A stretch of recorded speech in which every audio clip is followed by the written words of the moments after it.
Record ko muna. Alright. Okay, we're recording yan. Okay, so good morning. This is the top 20. This is how to answer the top 20 bar questions in criminal law series. We made a series. The idea behind this system is, it's like when you learn your ABC, that's your your traditional bar review, and then top 20 bar questions is specifically directed at answering bar questions. I think there's a difference. I'm saying there is, but I hope you will see it after this activity. If you are not seeing it at this point in time, okay lang. Understandable that you're not seeing it, but that is the hope. The hope is that you see it by the end of the activity. So what's going to happen is, okay, so why is it worth practicing how to answer the top 20 questions? The idea is you will see, hopefully you value yung preparation, the value of preparation. May time, kahit alam mo yung ABC, pag pinasabi sa'yo ng pabaliktad, sige nga, Z to A, pabaliktad. Kahit alam mo yung ABC, parang mahihirapan ka. But when you prepare to recite Z to A na pabaliktad, dahil nga prepared ka, mas smooth. And in a time pressure exam like the bar exam, syempre, nakakatulong yun. Right? What else? When we did this, well, at least when I was writing this series, I realized na, well, all of us know this, law itself has so much information.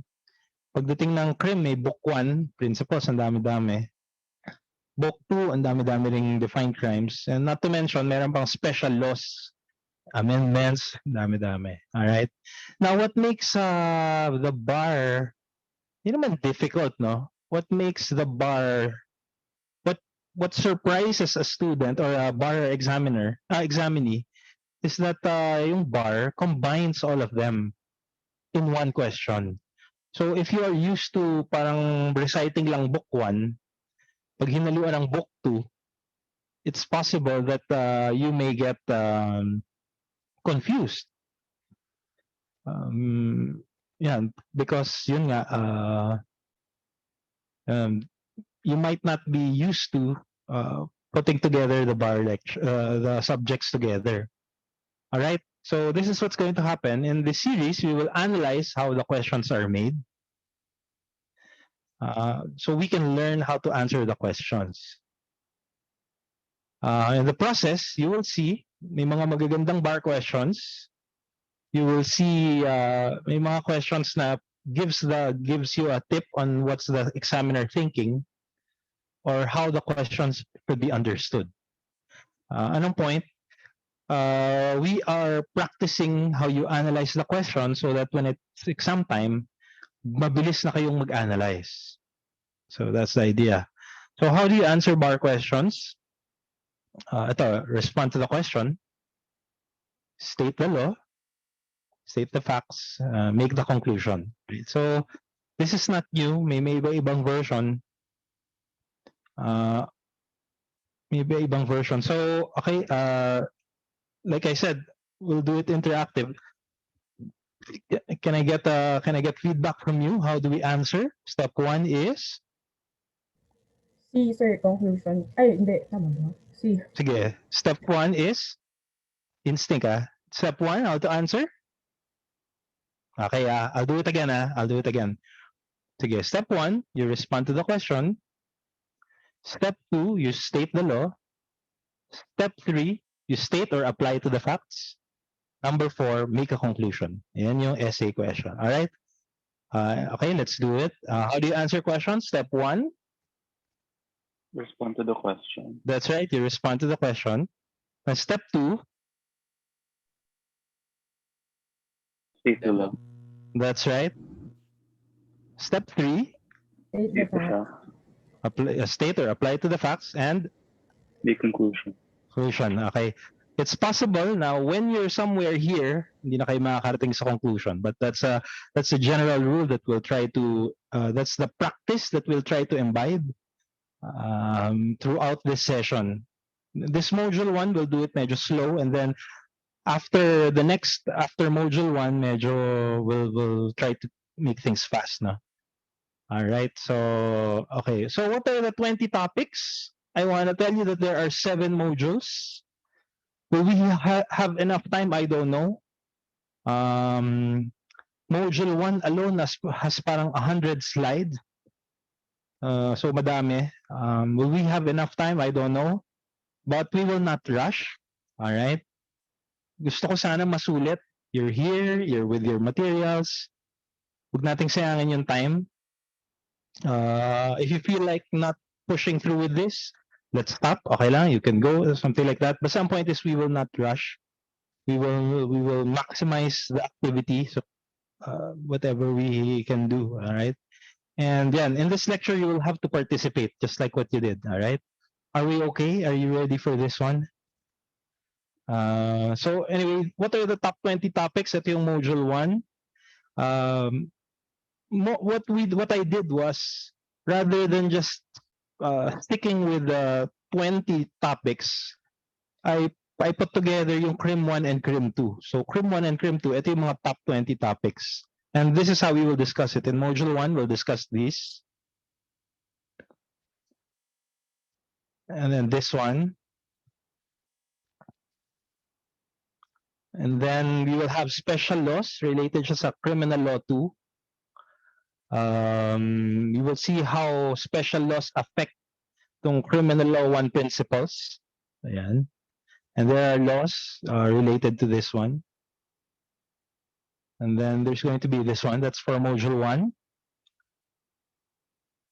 All right. Now, when we talk about complex crime, compound, special complex crime, we will, kasi nga, complex, 2 crimes, yan.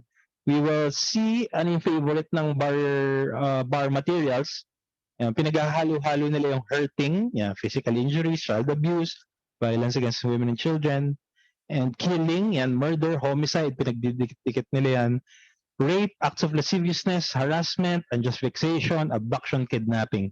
Yan yung complex crime. That's how the bar questions are phrased. If you notice, hahalo-haluin nila.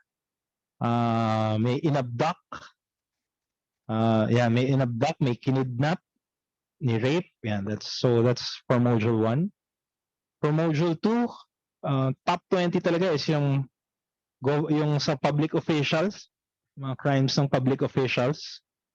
Sikat na sikat yung technical malversation at saka malversation. For module 3, we'll talk about illegal detention. Although it's not in the top 20, we will talk about that because ang nasa top 20 is yung kidnapping against personal liberty and security. And then there's direct assault, indirect assault, public order, rebellion, sedition, coup d'etat, mga treason, espionage. If you look closely, when you see module 2, ito yung parang crimes ng public officers. And then module 3 is crimes against the public officers. Yan, at crimes against itong fundamental of the state, crimes by public officers pa rin. Tapos ito naman crimes against public officers. Tapos yung public order against the state naman. So that's module 2 and 3. Module 4 is yan, balik ulit tayo sa Crim 1, impossible crime. We connected to attempted, frustrated, and consummated. Yan, top talaga pa rin is yung robbery, theft, carnapping, yan, qualified theft, piracy. Yan yung mga top questions. So, more than asking you to define what is an attempted, frustrated felony, sabihin nila, okay, may ganito, they barged through the house, yan, they went inside, ganon. And then the police came. What is this? Is this attempted ganon, frustrated ganon? So that's how they do it. We'll also discuss adultery and concubinage, arson and malicious mischief. Sila yung mga nasa top 20 ng criminal law. And then this always comes out, mala inse, mala prohibita, special law, anong difference niya, felonies. And then popular is yung estafa and DP22, and falsification and forgery. And for module 6, subsidiary imprisonment, threefold rule, and justifying exempting circumstances, mitigating, aggravating.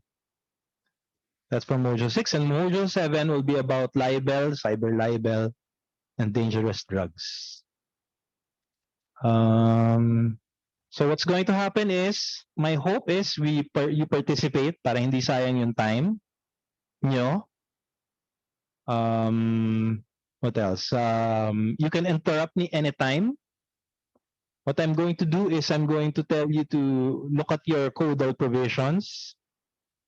Aralin nyo na while we're at it. You might not have the luxury again. We will not rush. Where is that slide? Okay. Any questions so far? What will happen is every module, we will stop for, after module 1, we'll stop for a 5-minute break, and so on and so forth. If we do not finish, sometime July, meron pang space kasi wala pa nag-volunteer for criminal law review. I can continue the other modules at that time. Yan. So, okay. So, let's talk about module 1. All right. My hope is after this one, ma-sense nyo na kung it will be worth your while to keep on going through modules 1 to 7. If it's not, okay lang, you could say goodbye. Let's not waste your time. I'm not even sure if bebenta to sa inyo. So, I hope bumenta. If not, okay lang. I forgot. At the end of the lecture or sometime before the lecture ends, I will share to you what do you call this?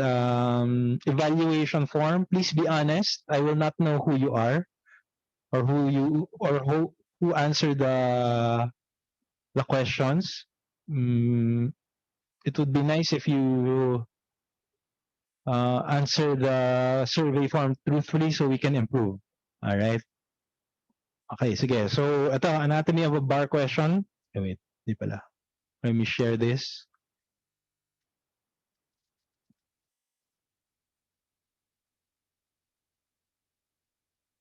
Okay, what's happening? Wait a bit.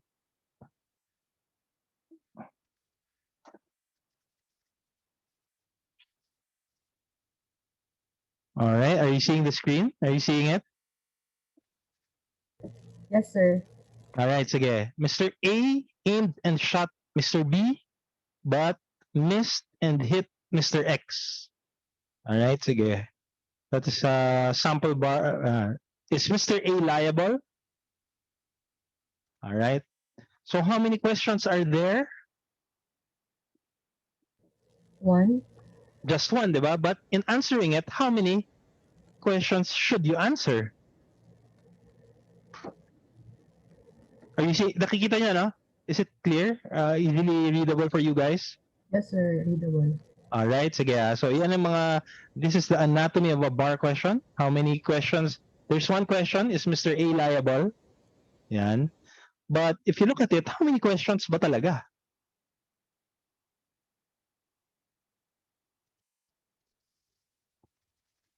There are 2. 2. That's right. Why? What do you think this question is asking? If Mr. Bakit A is two? liable for both B and Mr. X. Yan, di ba? Yan yung anatomy ng bar question. Alright? So, di ba? So, okay. Ano nga yung ano yung steps natin? Step 1. Sige, para Respond to the masanay. question. Alright. And then step 2. State the law. Alright. Step 3. State the fact. Step 4. Make conclusion. Alright, sige. Okay, so yan na. So ito yung question. But before I let you answer the question, I will show you the law first. Diba? Sayang naman, teacher pa ako, diba? So, alright, sige. So we'll have that in a bit. Alright, so this thing that I'm going to discuss, parang these are the laws, or this is the law that will help you answer the question. So this will be the format, na? Alright, so if you look, to answer the question, how is criminal liability incurred? Ayan. You look at Article 4. Kung meron kayong caudal, might as well, basahin nyo na. Kung meron kayo sa screen, pop it up, di ba? Article 4. How is criminal liability incurred? Person committing a felony. Ayan. So, ginagawa kang felony. Although the result be different from what is intended. Article 4. Okay. If you look at Article 3, paano kinocommit ang felonies? Ito how is criminal liability? Criminal liability incurred felony. How do you commit a felony? Article 3 says, Dolo, Culpa. Alright, as in-explain, Article 3, deceit, deliberate intent, fault or culpa, imprudence, katangahan, negligence, kapabayaan, lack of foresight, lack of skill. Right, so, yun yung idea. Okay, and if you look, acts and omissions punishable by law are felonies. So, kailangan pinapunish na ng law. Alright, so ito na tayo. So, this is your Article 3. Okay tayo so far? Are we getting it? Are you okay pa? Na-warm up na ba? Yes, sir. So let me ask, how are felonies committed? Dalawa? By means of Dolo. And Dolo? by culpa or fault. Culpa. Ayan, di ba? Dolo means? Deceit. Dolo, deceit? Yes. Okay, how do you define it? Paano yung deceit? Ano yung parang panloloko? Deceit? Definitely not, di ba? There is, when you say dolo, deceit, there is? Deliberate intent. Wrong. Di ba? Okay, okay. Pag sinabi mong culpa, there is? Fault. Okay, fault. Tama, fault, culpa. So how do you define fault? Imprudence, negligence. Yan, lack of skill, lack of skill. Okay, di ba? Okay tayo? Smooth na? Smooth na ba yung feeling niya? And then, how is criminal liability incurred? Paano nagkaka-criminal liability? If you commit a felony. Okay, okay. Alright. Now, if you look at 365, tatalon siya, reckless imprudence. Consistent, no? With Article 3, imprudence, sabi ng reckless imprudence, voluntary, no malice. Yan, no malice. Okay? Okay so far? Okay? So, pero ito, lack of precaution. Yeah? Sige, let's read it first. Go through it. Can somebody read it para I know na tama yung pace? Baka mabilis ako eh. Can somebody read this part? Reckless? Anybody please? Yeah, go ahead, yeah. Without malice, doing or falling to an act from which material damage results by reason of inexcusable lack of precaution on the part of the person performing or failing to perform such act, taking into consideration his circumstances, employment or occupation, degree of intelligence, physical condition, and other circumstances regarding person's time and place. Ayan, so yan ang sabi ng law. So pag tinanong ka ng bar, what is reckless imprudence? Sige, what is it? Imprudence muna. What is imprudence? Imprudence muna. What is imprudence? So yan yun nasa Article 3, di ba? What is imprudence? Imprudence is or consists of a act which is letter V. Voluntary. But without letter M. Okay. Bakit ka nagkaroon ng bakit ka nagkaroon ng damage? Why is there damage? Damage because of inexcusable lack of precaution. Yan, inexcusable lack of precaution. Taking your based on your circumstances. Okay, 'di ba? Okay tayo? Smooth na. I'll ask again, what is imprudence? It is Anybody? What is imprudent? Reckless imprudence. Imprudence muna, wala yung reckless. Imprudence, voluntary acts. Anybody? Go on. Without Letter M. Without Without malice that causes Letter D. damages Damage. Because of. inaccessible lack of precaution. Ayan. Okay tayo taking into consideration the circumstances of a person. Alright? Okay tayo. Ay, sorry. Naalis ko ba agad? Okay? Can I move forward? Okay. I'll move forward, tama ba? Can I move forward? Yes po. Okay. Sige. Now, kung titingnan niyo pa further, Yes, sir. Article 365, meron namang simple imprudence. Okay? Teka muna. Remember, ano yung imprudence? Imprudence is B, voluntary, Voluntary Okay. and without malice, without malice, causing material damage, because of, inexcusable lack of precaution, considering. the circumstances. Okay, diba? Ngayon, what makes it simple? It is when, ito. Okay, can somebody read it? Bakit siya simple? Damage. Damage impending to be caused is not immediate or not danger clearly manifested. Alright, sige. So, anong difference ng simple and reckless? Simple, pag reckless, it is caused by letter I. Inexcusable lack of precaution. Pag simple, it is caused by Lack of precaution. when. No, lack of precaution then, correct? But when? Ano yung scenario? Lack of precaution when? When the damage impending to be caused is not immediate, Or the danger. or the danger is not clearly manifest. Yan, di ba? Not clearly manifest. So what's the point? Pag pina-explain sa inyo, yan. Halimbawa ganito. May nasa gasoline station ka, nagsindi ng sigarilyo. Sumabog. Reckless or simple? Reckless.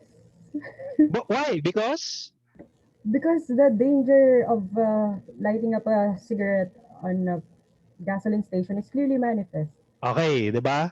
Nagsindi ka ng sigarilyo sa park. May kotseng malayo, sumabog, na trace kunwari. Reckless, simple. Simple. Because Because hindi naman here, use the word here. because the danger is not clearly manifest. All right, okay, 'di ba? Okay, clear tayo. So ito yung tanong, no? Mr. A lighted a cigarette while he was in the gasoline station. There was an explosion. He was charged with simple imprudence. Do you agree with the charge? Step 1.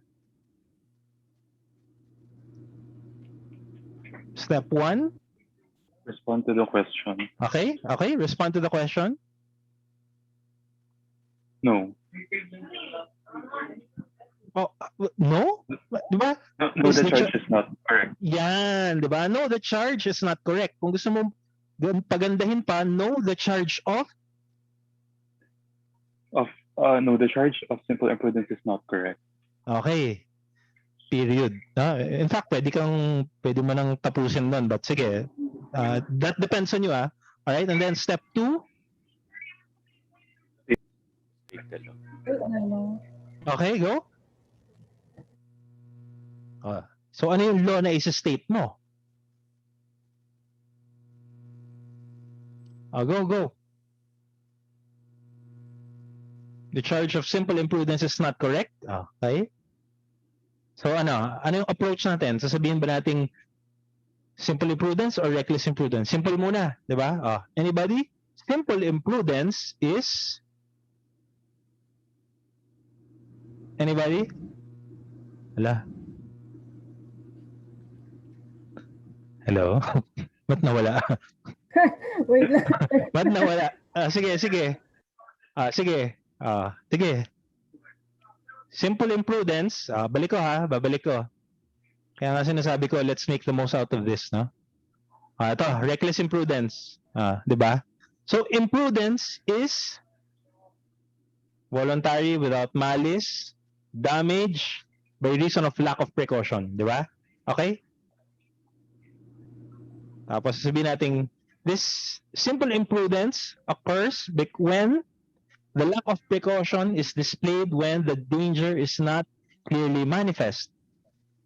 In this case, smoking in in a gasoline station is a situation or a scenario where the danger is clearly manifest.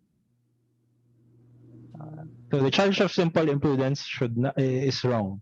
Diba? Respond to the question pa lang yun Hindi ka pa tinatanong what should be the proper charge. Alright? Okay tayo doon? Can anybody demo? Isang demo lang. Just so I know pumasok. Isa lang. Let's start with this. The charge is simple imprudence. Do you agree? Yun nga. No. Can somebody help us out? Sige. Imprudence.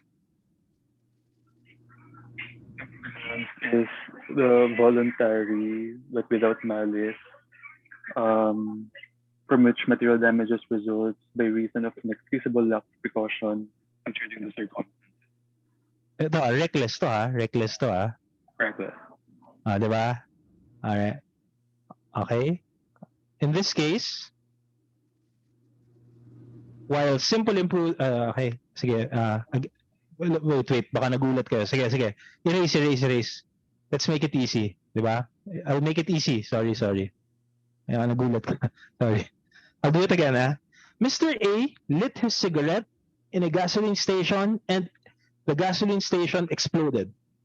He was charged with reckless imprudence. Do you agree with the charge? Ayan, game. Come on. Anybody? Do you agree with the charge? The question he was charged with reckless imprudence. Reckless na. Ginawa ka ng reckless. Reckless para madali muna. I'll go. Step 1. Respond to the question, yes. Okay, go. I agree with the charge of reckless imprudence. Okay. Step 2. Step 2, under the law, reckless imprudence is the voluntary but without malice doing or failing to do an act from which material damage results by inexcusable lack of precaution considering the circumstances. Step 3. State the facts. The facts show that Mr. A in a gasoline station failed to observe precaution by lighting his cigarette in a gasoline station, causing material damage in the form of an explosion in the gasoline station. Diba? Alright. Tapos number 4, conclusion. Go. Conclusion. Pero, you get me ba yung point? Even before kayo mag-conclusion, hindi na babasahin ng examiner yun, diba? You get it? Kasi nakalatag na lahat Is that okay? But syempre, mag-conclusion ka pa rin. So, conclusion, therefore, go ahead. The charge of reckless imprudence against Mr. A is correct. Alright, okay tayo? Okay. Is this the first time you tried doing that? Or or maybe you've heard it, but to actually do it is another thing. Alright, okay. So, move tayo. Alright, sige. Ito yung medyo mas complicated. Yan. Pagka sinabing reckless and simple, both of them, lack of precaution. Yung isa, inexcusable. Yung isa, lack of precaution because damage is not immediate or not clearly manifest. Yung hindi halata. Yan yung mga keywords, diba? Okay tayo? Think of it muna. Think of it. I'll give you a few seconds. I'll ask na yung mas mahirap. Iibahin ko yung question. Gagawin ko ng simple imprudence. Anybody wants to volunteer? Bigyan ko kayo ng 5 seconds to think about it. Question is this. Mr. A lit up his cigarette while he's in the gas station. The gasoline station exploded. He was charged with simple imprudence. Do you agree? Anybody?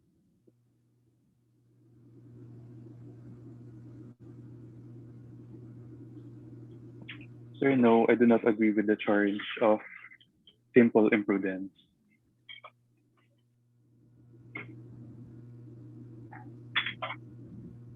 Yeah, go ahead. Under the law, simple imprudence consists in the lack of precaution displayed in such situations where the damage impending to be caused is not immediate or clearly manifest. Okay. In this case, In this case, the facts show that the damage to be caused by the lighting of a cigarette in a gasoline station is immediate and clearly manifest. yan. All right, conclusion. Hence, the law on simple imprudence will not apply against Mr. A, but rather the provisions on reckless imprudence will apply. Okay tayo? Okay? All right, okay. Take note, yes. Any comments? Any comments? Yeah? Yes sir, may tanong po ako sir. Go ahead, go ahead. Sir, napansin ko sir sa way ng pag-answer po doon, yung tinatanong is simple imprudence. So we define the law on simple imprudence, but as to the facts, we apply na the law on reckless imprudence. Parang integrate ba sir? Parang ganun po. Paano ba? Diyan napapasok yung writing style. I cannot control your writing style. You can say it one way or the other. Basta ang point is, consistent yung sequence mo. Okay, but...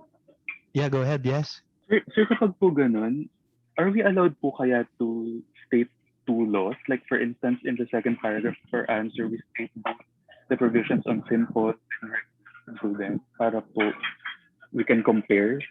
Is that advisable po kaya? Ang number one talaga question, and number one tip is respond to the question eh. Were you able to respond to the question? Mamaya may makikita pa natin to mare-refine pa to Ilalagyan ko lang kayo ng foundations You will see how the bar questions will be asked. So your question is, can you do that? Ang sagot ko dyan is, you have to respond to the question. Did you respond to the question? What do you think? What do you think? Tama ba? You said kanina.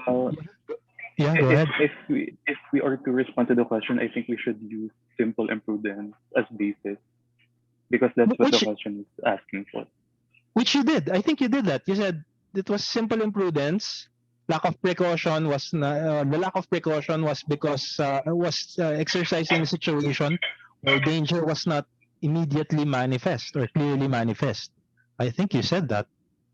Yes, sir. You did, no? Okay tayo? Did I answer your question? Yes, sir. Okay tayo? Okay. Ito lang comment. Nung diniscuss mo lang yung simple imprudence, nakalimutan mo yung other elements, yung without malice. Nakalimutan mo yung this one, yung voluntary without malice. All right. You went straight to lack of precaution. Nakalimutan mo yung... Yes, sir. Diba? Nakalimutan mo, diba? But it's okay. Yun nga yung point eh. That's why we do practice. Para alam mo yung ilalabas mo pag kailangan. Alright? Okay tayo? Okay tayo? Are you comfortable now with this one? Yes, sir. Alright, sige Okay, dadagdagan ko na. What is malice? If you look at it, malice, the definition is not found in the revised penal code. It's not. But you see it in some cases. Yung kalimutan, sabi, malice is gumawa ng act with the intention to cause injury. Yan, sabi. Cause injury. Meron namang isang case, Villarreal, sabi, felonious. Sabi, ito, kakaiba ito, malevolent state, forbidden, deliberate, evil intent. Yan yung mga sinasabi. Okay? So, since hindi nga define ng malice ng revised penal code, this is the value of your jurisprudence. Yung malice, define ng in Villarreal, freedom, intelligence, intent, meron ganon. Take note, freedom, when you say freedom, if you connect it to exempting circumstances, yung mga irresistible force, uncontrollable fear, prevented by lawful insuperable cause, pag wala kang freedom, pinilit ka, it is an exempting circumstance. Ayan. So, pag pinilit ka, walang malis. Di ba? Hindi yun, walang malis. Yun namang intelligence, pagka under 15 ka, insane, imbecile, or over 15, under 18, without discernment, hindi ka intelligent.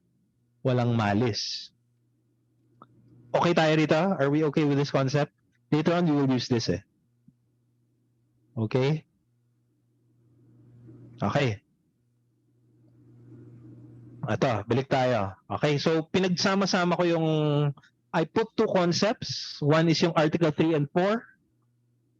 And then I put concept of Dolo and Culpa. Okay. Anybody can answer this one? Ano sa tingin niyo yung law na kailangan dito? Sir, Article 3.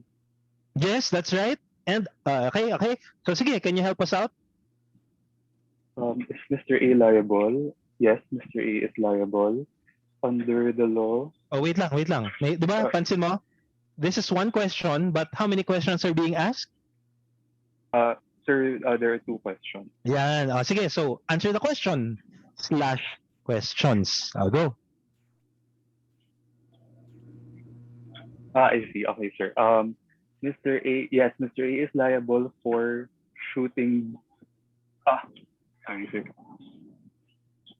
Yes, sir. Mr. A is liable for his actions both against Mr. B and Mr. X. Okay, pwede. Sige, refine. Okay din, okay na yun. Okay yun. Pero refine pa natin. Refine pa. Kaya pa. Mr. A is liable for refine. Okay naman. Gusto lang natin i-polish pa. Anybody? Sir, I'm just not sure what to call his act against Mr. B because he missed. I know, di ba? How about this? Does this sound okay? Tell me kung kulang pa, refine it. Mr. A is liable for shooting at even if he missed Mr. B. And Mr. A is also liable for hitting Mr. X even if he did not even if he did not intend to hit Mr. X. How's that? Pwede? Yes, sir. Of course. Yes, sir. Okay siya? I'll go. Can I hear it from you? Kailangan ma-transfer ko yan Is Mr. A liable? Yes, Mr. A is liable for shooting at Mr. B even if he missed doing so, and for shooting Mr. X even if he did not intend to do so. Yan, di ba? So, shooting, baka mas maganda na hitting. Di ba? Tama ba? Okay siya? Polish siya? Okay na, so that's step 1. Okay, step 2. Apply the law. State the law, sorry. Yeah, go. Under the revised penal code, felonies are committed not only by means of deceit, but also by means of fault or culpa. Okay, wait lang. May culpa ba rito? Baka hindi Article 3 ang kailangan Baka iba. Hindi ba Article 4 ang kailangan? Article 4, yes, sir. Go, sige. Under the revised penal code, criminal liability is incurred by any person committing a felony, although the wrongful act be different from which he intended. Yan. Okay, di ba? Okay. Apply to the facts. The facts show that Mr. A, in hitting Mr. B, was committing a felony. Yan. Correct. Okay. Next. Although in hitting Mr. X, he committed a wrongful act that is different from that which he intended. Yan. Therefore, Yan. in applying Article 4, by Mr. A committing a felony against Mr. B, he is also liable for his criminal act against Mr. F. Okay tayo? Okay? Okay na? Smooth, no? Okay. Yan. Ito na yung nangyari. Okay. Deliberate. Okay. Okay na tayo. Okay. Yan. We did this. Already did that. Ito yung version ko. Sige nga. Version ko lang. I don't know. Okay din to. Pwedeng ibahin. Mr. A is liable for aiming and shooting even if he did not hit Mr. B. Mr. A is also liable for hitting Mr. X even if hitting Mr. X was not intended by him. Di ba? Pwede rin, di ba? Basta the point is dapat clear. Ayan. So ito yung siguro dahil nga pinag-isipan ko siya mas matagal than you. Siyempre, ginawa ko to.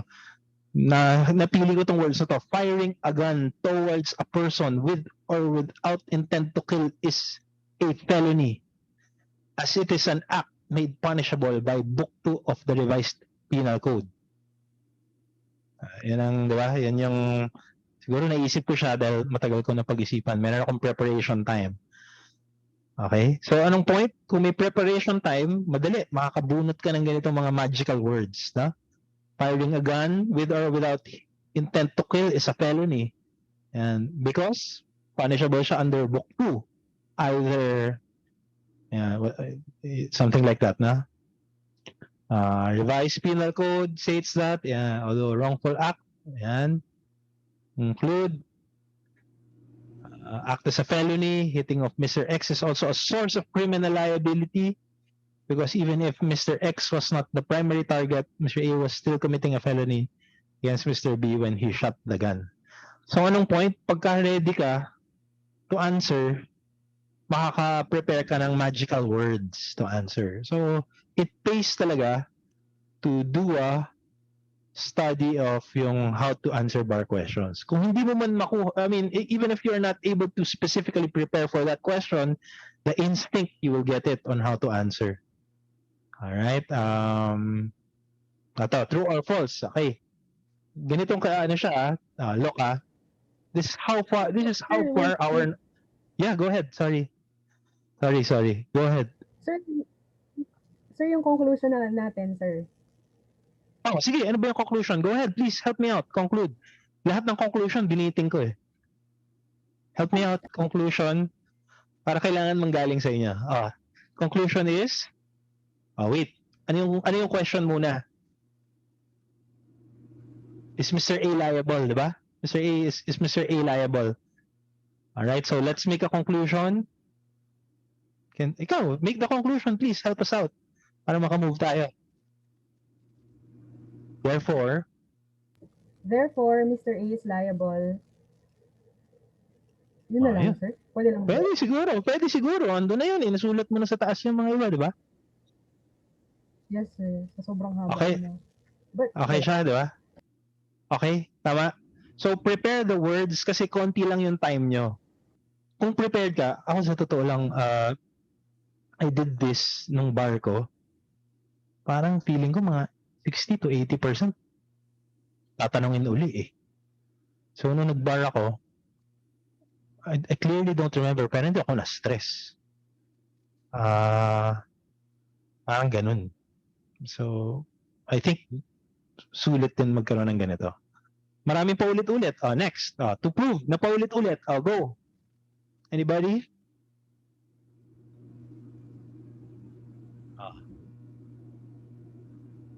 Ayan. Okay, go. Ayan na. Ayan. Sige ha. Sample. Respond to the question. False. Okay. Yes, false. Yeah, go ahead. Yeah. Tapos, kunwari mag-explain ka, paano mo i-explain? Under the law, a person committing the crime of robbery, a killing done in the occasion of or by reason of a robbery results in the crime of robbery with homicide. That's right, pero may kulang. Ito, tinan mo, reckless imprudence. Di ba yan yung target niya? Di ba ito yung target? Is this reckless imprudence? Is it correct na reckless imprudence? Answer is?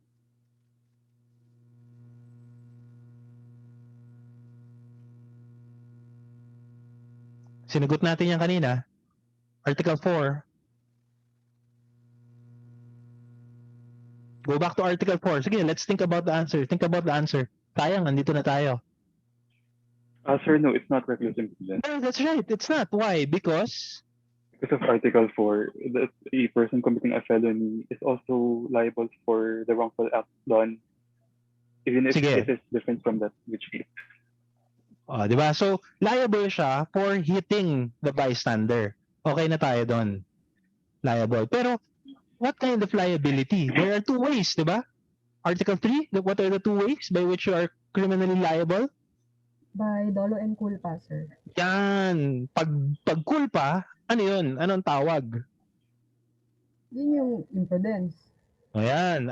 Pagka voluntary with malice. Dolo. Okay. Okay na tayo? You got it? Nandiyan na? Go. Answer. Convert nyo into an answer. So false, it cannot be robbery and reckless imprudence because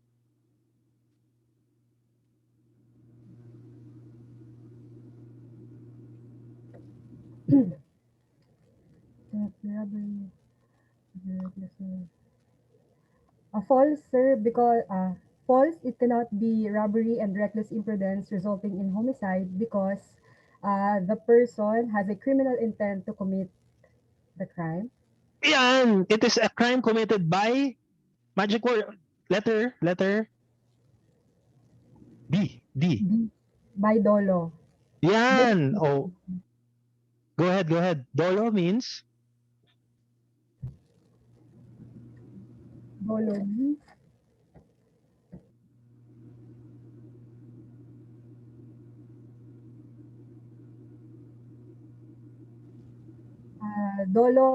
means Dolo means committing a crime by means of deceit. Therefore, the person is not liable. He is liable for robbery, but sir, ulit. sige. One-liner, no? Sirain yung ulo mo, no? One-liner. Gets mo? Pag hindi ka ready, pwede kang ma-off balance eh. Wala na. Pag tatanong ka ng ganyan, na off balance ka, yari ka hanggang dulo, wala ka ng confidence. So, gain your confidence. Pag lumabas to, upakan mo yung question. Go.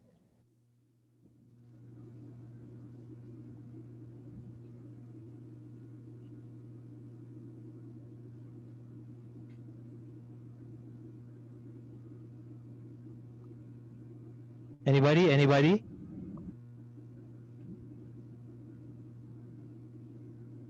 Wala na. Sige na. Anybody? Para makamove tayo forward. Tama naman tayo. False. But I want you to apply the law. Kahit na false lang ang answer. Anybody? Are you checking your notes? Ganun ba? Is that what's happening? Or sumurrender na kayo? Sir, checking. Check the notes. Don't surrender. One-liner yan, no? 3 and 4 pa lang tayo, 3 and 4. Meaning, Article 3 and Article 4 pa lang.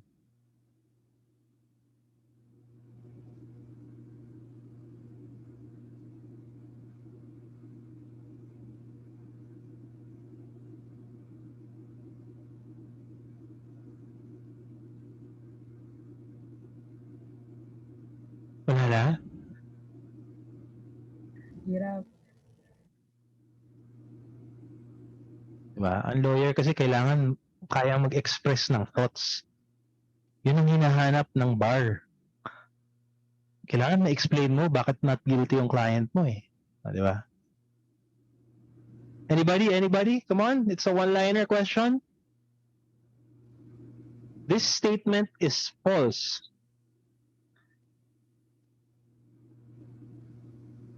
The killing of the bystander by accident was caused by a voluntary act with malice on the part of a person committing a felony. Okay, maganda pakinggan. What do you think? Hello? Are you there? You're fast. Are you there? O, game. Kasi, di ba, kung lecture lang ako ng lecture, hindi kayo sasagot, wala eh. Kailangan mong galing sa inyo answer. Yun ang value nito eh. Anybody? Come on. Okay lang. Kung medyo nakakatakot ngayon, imaginein mo kung bar. Anybody? Alcohol? Ano ba? Should I call? Miss, ako, sino ba andito? Miss Salothot? Miss Busaying? Sir. Yeah, go. Yeah, go. Sige, try. Come on. Okay lang yan. Okay magkamali ngayon. Erasein natin pag mali. Para next time, tama na. Why is the statement false? In this case, false. The statement is false. In this case, false, because the person performed an act with deliberate intent on the occasion of a robbery. Deliberate intent on the occasion of a robbery. Under the law, any act committed, any felony committed on the occasion of a robbery, Careful. Good ano na yan, good start na yan. Dolo and culpa to Dolo and culpa. Okay na yan. Good start. Under the law, any felony committed or killing committed in the occasion of a robbery makes the person liable for robbery with homicide. Ay, yung ending na lang, di ba? Deliberate intent, di ba? This was by deliberate intent. And therefore, this is a crime by Dolo. It cannot be a crime of reckless imprudence because reckless imprudence is a crime committed by? It is a crime committed by Letter C.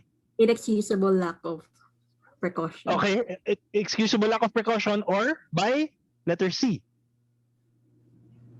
Letter C. Ku. Well, I heard it by Culpa.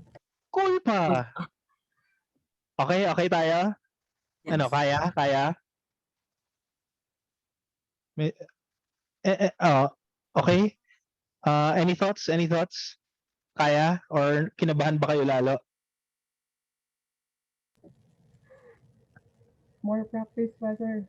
More practice? O sige, paki-finalize. Tapos next tayo. Sige, go. Come on, anybody? Miss Busay, you wanna do it again? Go ahead, come on. Or Miss Bernardes or Miss Longicho. Come on. I-overcome lang natin to. Overcome this problem and then I assure you, padali na ng padali. Habang dumadami na overcome yung problem, padali ng padali. Come on. Anybody? This statement is false because, go.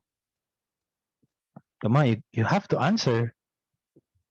Sayang yung moment. Go.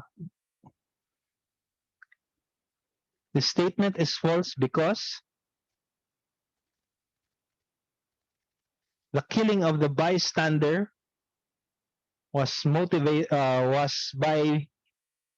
a voluntary act with malice or dolo, and it cannot result to reckless imprudence because reckless imprudence is a crime committed by culpa or fault.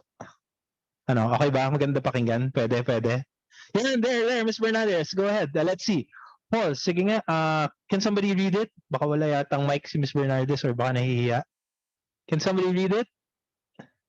Well, I'm using my phone now kaya hindi ko makita yung chat box eh. Type lang po. Data lang. Okay. Sure. Sige, can somebody read it? Wait lang, nasa na ba yun? Anybody?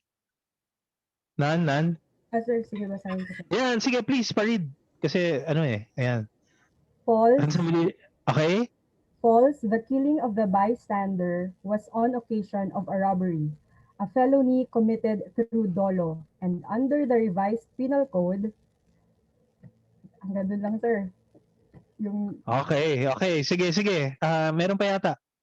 Brown out pala. Nako, sorry Miss Bernard. Nire-record natin to. And under the revised penal code, yeah, go ahead. You wanna type it? Killing of the bystander was an occasion for robbery, felony committed by Dolo. Period. Since the crime, pwede ba yun? Since the felony was committed by Dolo or deliberate intent, it cannot be reckless imprudence. Because reckless imprudence is a crime committed by culpa. Okay? Pwede? Okay na? yes, sir. Yes, sir. Okay. Pero, sorry. Okay next. Alright. Ito yan. Any person committing a felony, wrongful act. Okay, sige let's check. Alright. Ito my comment on the answer is this. Okay, wait, I'll go back My comment on the answer is this. What's wrong is the reckless imprudence, di ba? Ito yung mali Ito yung gusto nilang ipakitang mali. Reckless imprudence. So you have to say, it cannot be reckless imprudence. Di ba? Kasi hindi naman nila sinasabi theft ba to? Sinasabi nila robbery. So ang crime is robbery. Okay na tayo dyan. And reckless imprudence. Ito yung mali. Reckless imprudence. So you have to say why reckless imprudence is false. Okay? Okay tayo? Anyway, this is not the bar question. Baka nga mas mahirap kung question na ginawa natin na to. Sa bar, true or false lang to True or false lang to sa bar di ba? But I'm asking you to explain. Are we okay with this one? Can we move to the next? Yes, Yes. sir. Alright, like what I said kanina, we will not rush. I want the answers to come from you. Kung kakapusin to, sometime July, meron pa akong slot kasi wala pang nagvo-volunteer for Crim 2. I can do this again. I can continue. Is that okay? Hindi ko kasing persahin kayo Sayang. Okay? Yes, sir. Alright, okay. Next, this one. Anybody? Somebody read? Ito simple multiple choice to Anybody help us out? Should I call? Sorry Nakaka-stress ba pag tumatawag? Anybody? Miss Landicho? Miss Marinel? Miss Halotot? Miss Busahing? Anybody? Mr. Horario? Sir. Yeah, go ahead. Oh, just go for it. No? Relax lang tayo. Relax lang. Walang grade. In fact, kung magkakamali, mas maganda kasi mako-correct. Yeah, go ahead.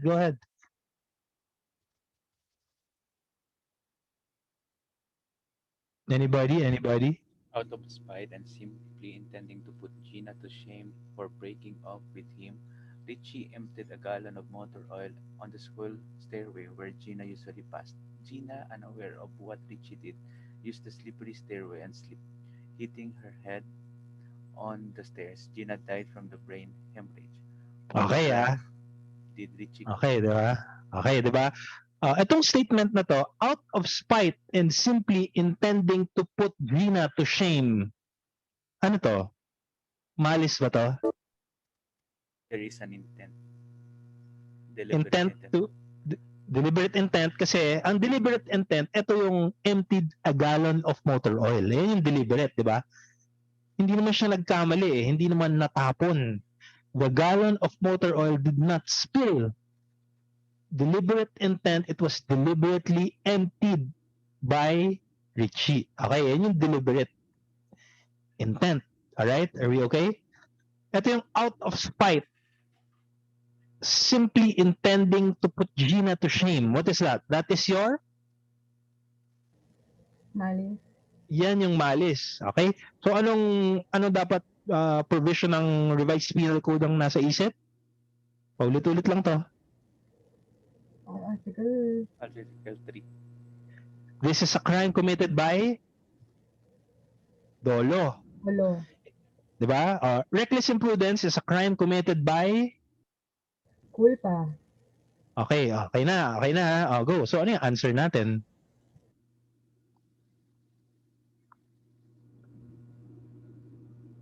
Definitely, dapat ba letter B?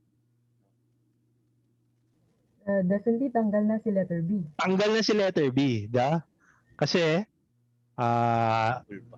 It is culpa. Okay, so pwedeng, murder or homicide. ayan, di ba? So ano kaya? Sa tingin ko, pag chinek yan, sasabihin ng examiner, pwedeng A, pwedeng C. Di ba? Okay tayo? Are we okay? Pero 1 pointer lang yan, no? 1 point. Okay? Okay? Are we okay? Okay, sir. Okay, next, move tayo. Next, itong mga error in personae, Aberratio, Ictus, Praeter, Intentionem, yan, nakakatakot yan, lalo na pag nagulat ka. Paulit-ulit yung tinatanong. But really, this is related to Article 4. Yung, although the wrongful act be different from what is intended. Ayan, 2019, 2015, 2011, ayan, pinag-distinguish. Ictus, personae, intentionem. Siyempre, magugulat ka pagka hindi ka prepared, ang dalas umulit eh. So, sabihin mo, 3 ways by which a person may be criminally liable for committing a felony, although the wrongful act done is different from what he intended.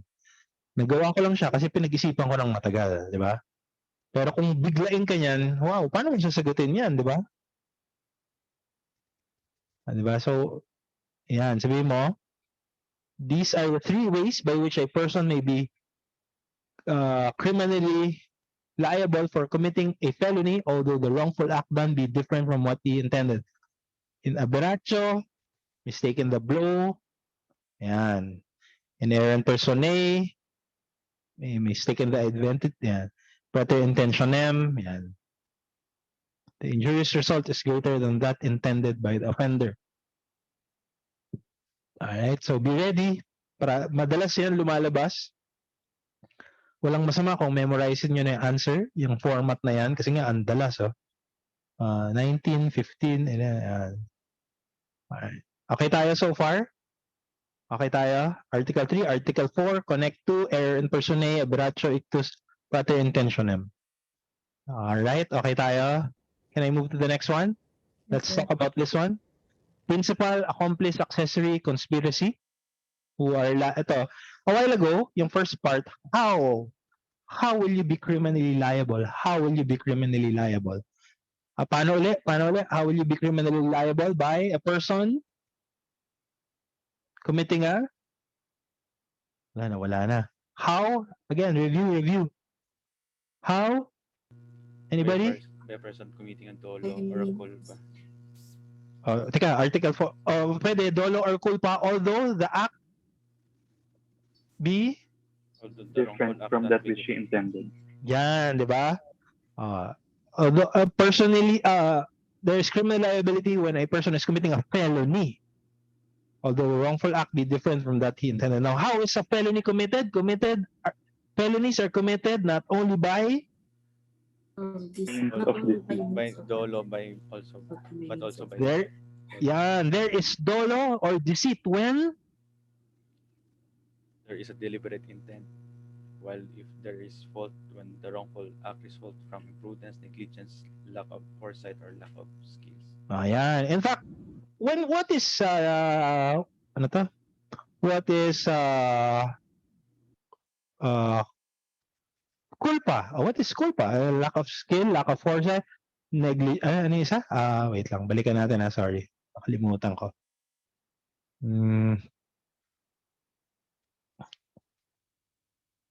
Layo. Wait lang what is imprudence? Yan, imprudence is, what is imprudence?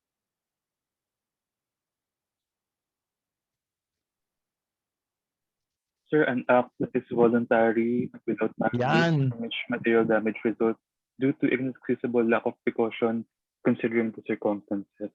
Yan ang reckless yan ang reckless paano naman yung, kung imprudence lang, imprudence, voluntary, without malice, damage, lack of precaution. Okay? Pag reckless, inexcusable. Pag simple, tama? Okay tayo? Imprudence means voluntary, without malice, damage, lack of precaution. Pag inexcusable lack of precaution, reckless. Pagka lack of precaution in situations when the danger is not clearly manifest, that is simple. Okay. Madali.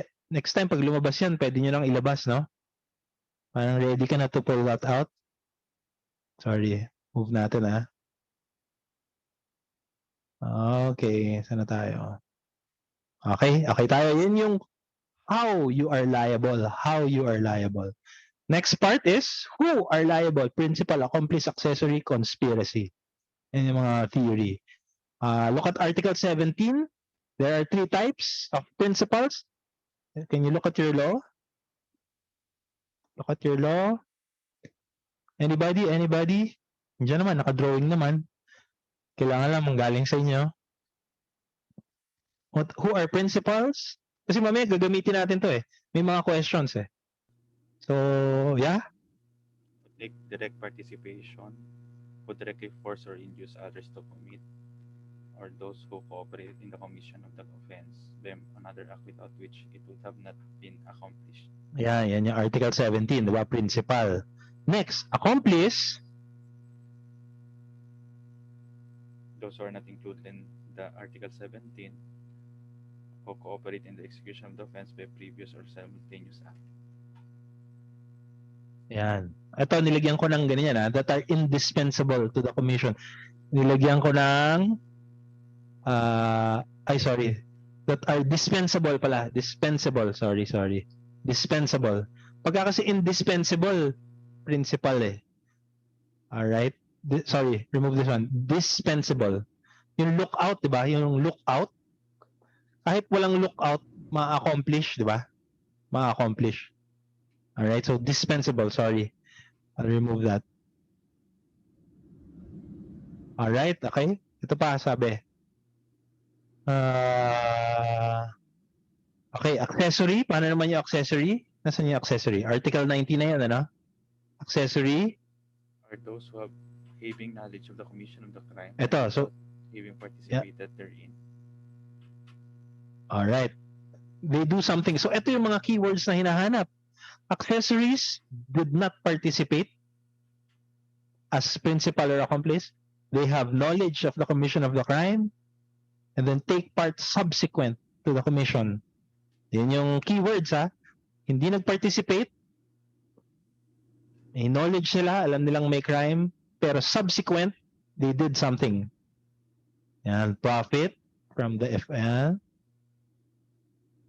Profit. Conceal the body.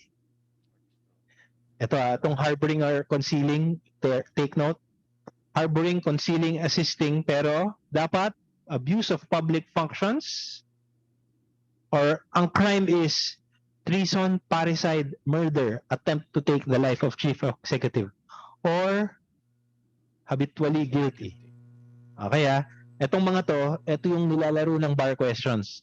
Kasi akala nila harbor, conceal, assist, accessory na. That is so wrong. Alright? Harbor, conceal, assist, pero dapat abuse of public function, treason, parricide, murder, attempt to take the life of chief of executive. Yan. Alright? So it's not just about harboring, concealing, or assisting. Do not forget this part. I will demonstrate to you why in yung bar questions. Any questions so far? Settled na tayo rito? Are we okay on this? Okay tayo. I'll move to the next. Okay. Conspiracy naman. Sabi ng conspiracy, if you look at Article 8, 2 or more per... Yeah, yes. If you have any questions, just stop me. Alright. Conspiracy, when 2 or more persons come to an agreement, yan lang ang Article 8 If you look further, Article 8, wait lang tingnan ko yung Article 8 ko. Are you there? Are you looking at Article 8? Alam ko may sinasabi pa siya. Wait lang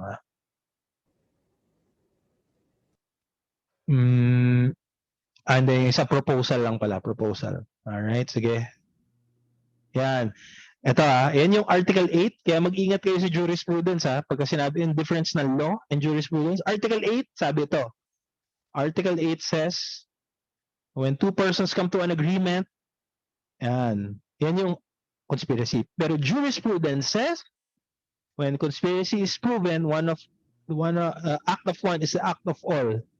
Conspirator is liable for all the crimes committed in furtherance of the conspiracy. Ito, may difference in jurisprudence at saka Article 8. So, huwag niyo sasabihin, jurisprudence says, when two or more persons come to an agreement, decide to commit it, that is conspiracy. That is so wrong. All right. So law says, or Article 8 says, jurisprudence, na-explain pa. Jurisprudence explains that when conspiracy is proven, act of one, act of all, liable in furtherance of the conspiracy. Take note ng theory na to. I'm stressing it because this will come out in the questions that are top 20. All right. Ito yung word, furtherance. In furtherance. Be careful with this. All right. In furtherance. Okay. Example. X and Y was to rob. Okay. Plan. Nakawa natin yung kapitbahay. Si Y, hindi naman nila pinag-usapan to rape. But, na-rape si Miss K. Yan, parating style sa bar. Okay? So, what do you think? What do you think? Ay, hindi. Teka muna. What do you think? Merong mga theory dyan. Was it planned that Y should rape Miss K? No, it wasn't planned. So, hindi siya, in effect, furtherance, but meron two streams of jurisprudence. If planned, di conspiracy. Sige, pasukin natin yung bahay, rapein mo si Y, liable din si X. Right? Si Y. Tama, si X kasi nga may conspiracy. If this was a conspiracy. If rape was not planned, ito yung next question. Could X prevent Y to rape Miss K? Doon nag-iiba.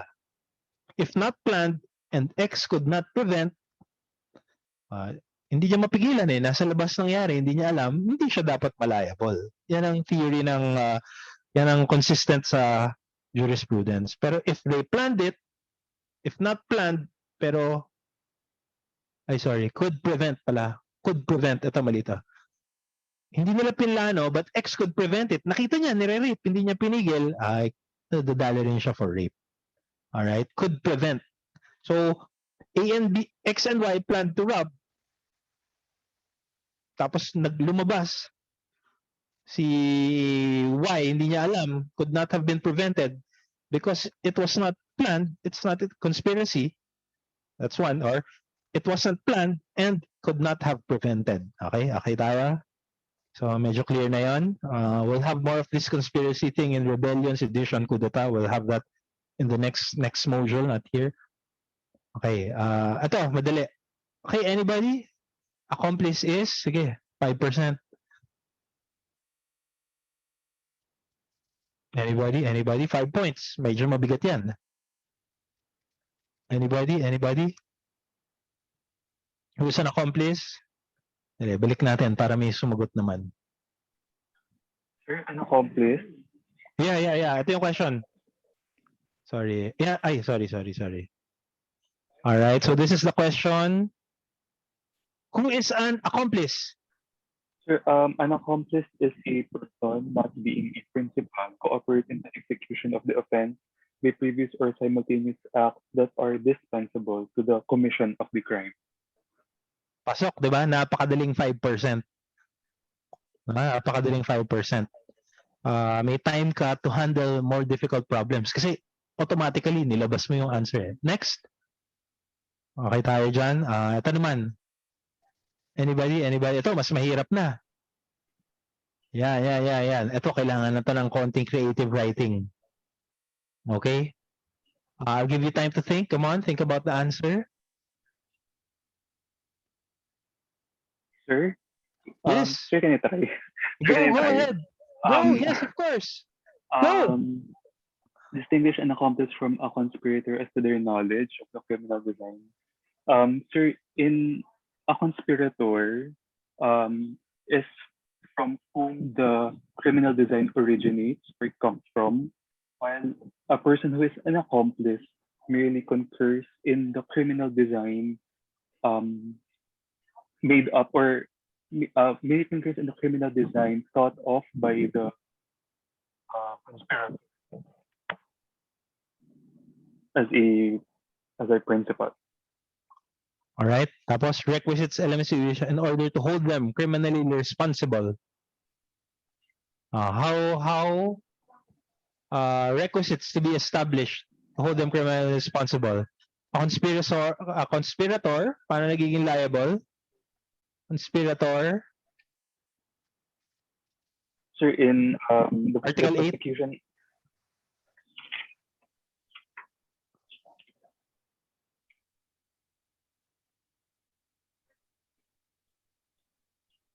sir, the prosecution must show that there are two or more persons that come to an agreement concerning the commission of a felony and decide to commit it. Diba? Pasok, no? Yun yung conspirator. Tapos, yun namang accomplice, tama ka? Ano yan? Merely concurs. Ano pa? Nasabi mo na kanina, nung dinefine mo yung what is an accomplice, who is an accomplice. Sir, they cooperate in the commission of the offense by previous or simultaneous acts, but such acts are dispensable to the commission of the crime. Ano, madali? Easy 5%? Easy 10 points, no? Perfect ka na, 10 points. Diba? Sir, how about po yung dun sa penalty? Sige. Sige, penalty. Sorry, tama ka. Buti na sabi mo. Okay. O nga, no, criminal. Penalty. An accomplice is penalized with a penalty which is, if you remember, 1 degree lower. yan, 1 degree lower, while a conspirator, Will be penalized same as the principal, sir. yan, okay tayo? Okay? Dali. Easy 10 points, no? Tapos, lakas ng loob mo, di ba? Parang, ito lang ba yun? Ito lang ba yung bar? Dali naman itong bar na to. Ngayon, dapat yung attitude pagka nakapag top 20, pagka nag-practice ka ng bar questions. Okay? Alright, okay tayo? Happy tayo dyan? Happy? Next? Okay. Anybody? Ito may... Okay. Anybody? Tapos ang kicker dito, tatanungin ko kung bakit yun ang tamang answer. Anybody to read the question or to give an answer?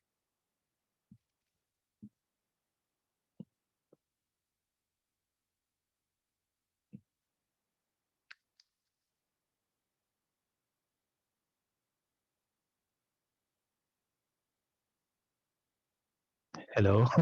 Are you there? Hello? Are you guys there? Yes, sir.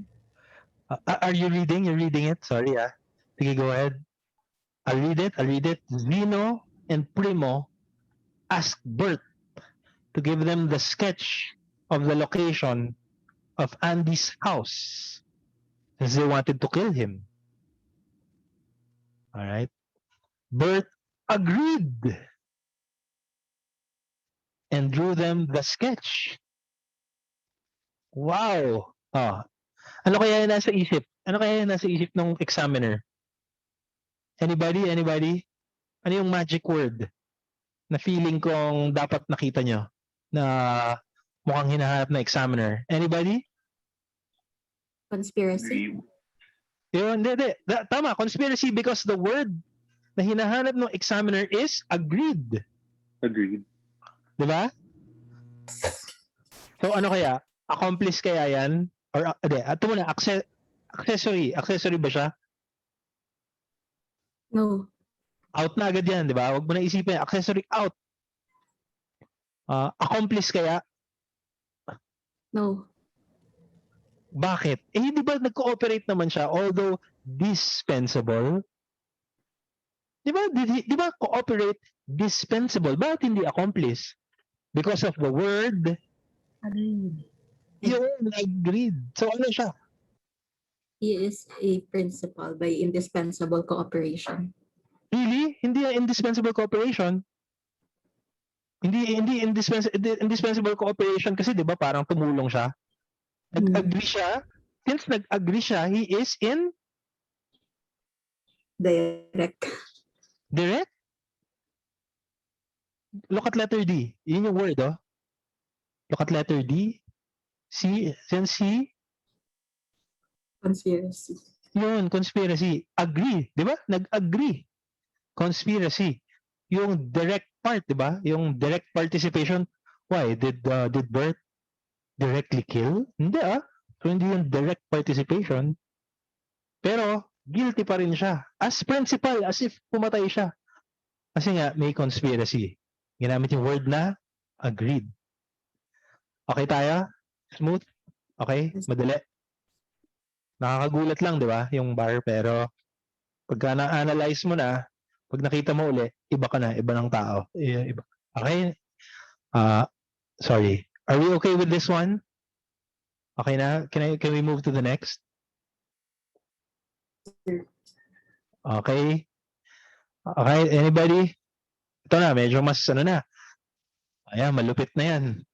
O, ganong katagal mo kaya ito iisipin yung answer? Alright, sige, let's try. Can somebody read it? Can somebody read? Anybody? Any volunteers? Mr. Red was drinking with his buddies, Mr. White and Mr. Blue, when he saw Mr. Green with his former girlfriend, Miss Yellow. Already drunk, Mr. Red declared it in a loud voice that if he could not have Miss Yellow, no one can. He then proceeded to the men's room but but told Mr. White and Mr. Blue to take care of Mr. Green.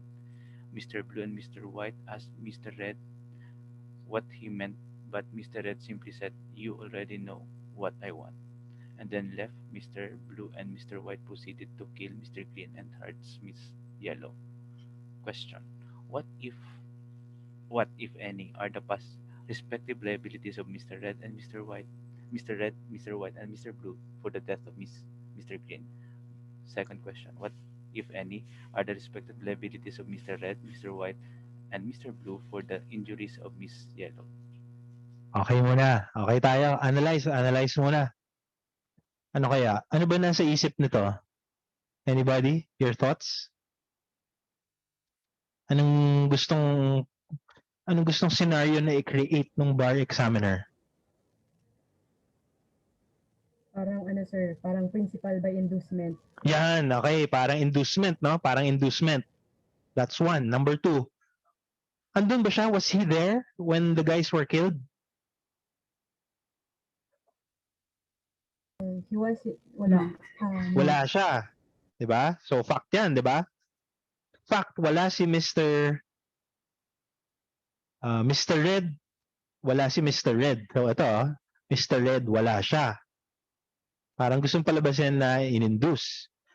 Si White and Blue, pinatay. Mr. Green. Alright. Hurt Miss Yellow. Okay. Okay na tayo? O, go. Ano kaya? Ano bang magandang latag? Ano yung outline? Paano mo i-outline yan? Either way, di ba? Pwede kang, you can answer either way. Pwede mo sabihin Mr. Red is, dalawa yung potential na ginawa ni Mr. Red. Anybody? Mr. Red could have been, sige, I'll wait for that. Mr. Red, ano yung pwede nating sabihin? Mr. Red, what? Two potential answers?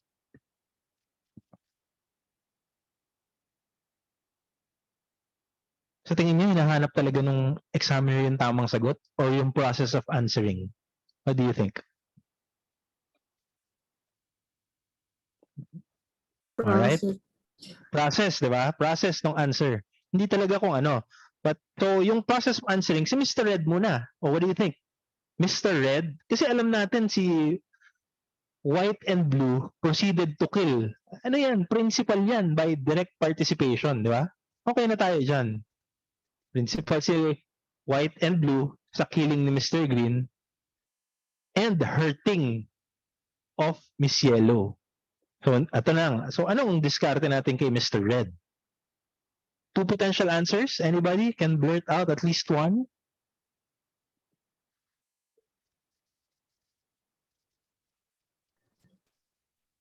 As a principal by inducement and Alright. another for as a co-conspirator by proposal to commit a felony. Okay, that's one potential. Or yung isa minotivate niya. Or yung isa, You liable. as a co-conspirator for proposal to commit a felony. yung parang minotivate niya, patayin niya. Di ba? Take note, ano ba sinabi niya? Sabi niya patayin niya? Sabi ba? Sabi ba niya patayin? Ang sabi niya was, you already know what I want.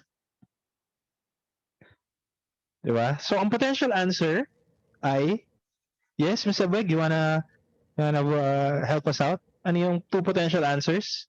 So, you already know what I want? Sir, yung first potential answer would be principal by inducement. Or, you Or already know what... he didn't commit any liability at all. Yan, di ba? Okay tayo, di ba? Pwedeng, you already know what I want. Hindi, tulungan niyo umuwi. Umiinom eh. Di ba? Yan yung nasa isip, di ba? So, anybody wants to answer na kunwari, ano? Pero overall, ano kaya yung gustong ng bar examiner? You already know what I want. Ano kaya?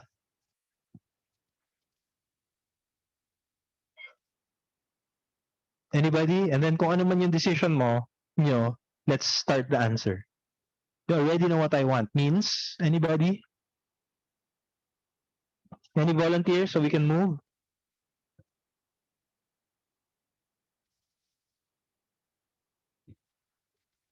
Anybody?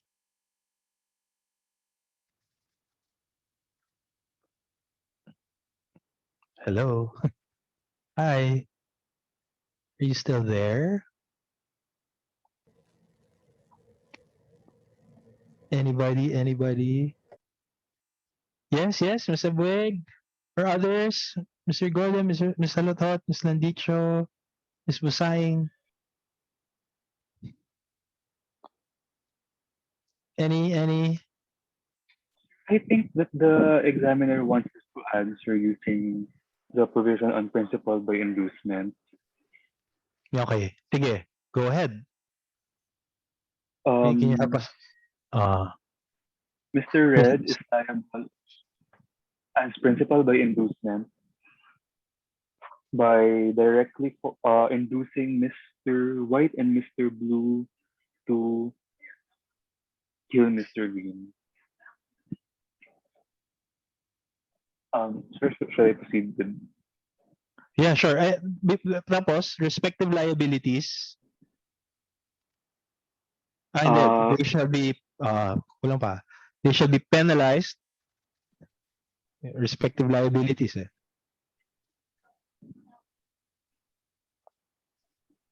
Mr. Red should be penalized as a principal by direct inducement. Yeah. Something you say. Green. Yeah, and you say something like they should have the same penalty, diba? Even if Mr. Red was not present, na? Okay tayo? Are we okay with that? Okay, so this is how you answer it. This is my version. For the killing of Mr. Green, red, white, and blue, Mr. Green, red, white, and blue shall be liable as follows. Mr. Red as principal by directly inducing, while Mr. White and blue are by participation. Killing of Mr. Green. Principals are either those who take direct participation, directly force, cooperation, yan.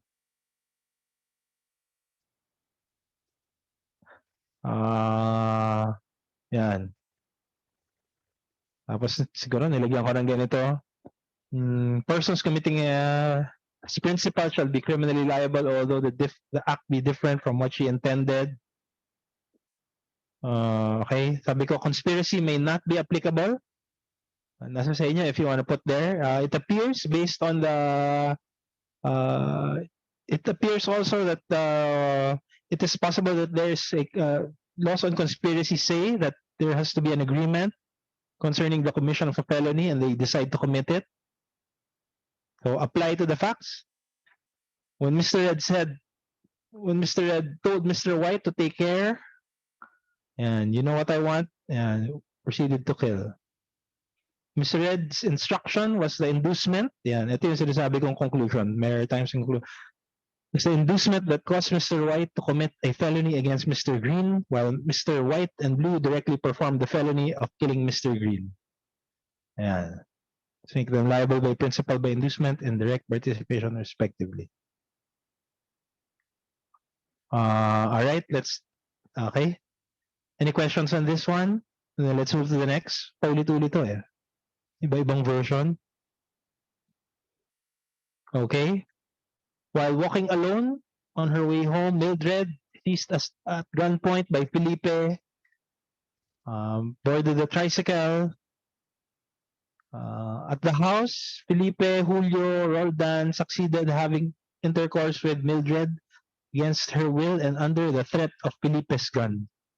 Lucio, was not around when the sexual assaults took place, as he left after bringing his colleagues and Mildred to their destination. But he returned every day to bring food and the news in town about Mildred's disappearance. For 5 days, Felipe, Lucio, Roldan kept Mildred in the house. Felipe, Julio, Roldan, wala si Lucio in the house and took turns. On the 6th day, Mildred escaped. Okay. Ano kaya? Anybody?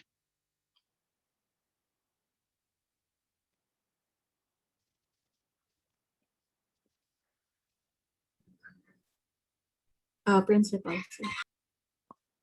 Okay, sige. Principals are? By direct participation and one was by indispensable cooperation.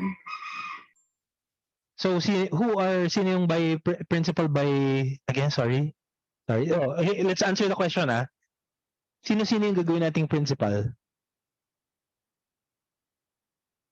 By direct participation. Principal by direct participation was Felipe, Julio, and Roldan. And Sige, sige, make it into a statement. Felipe, Julio, and Roldan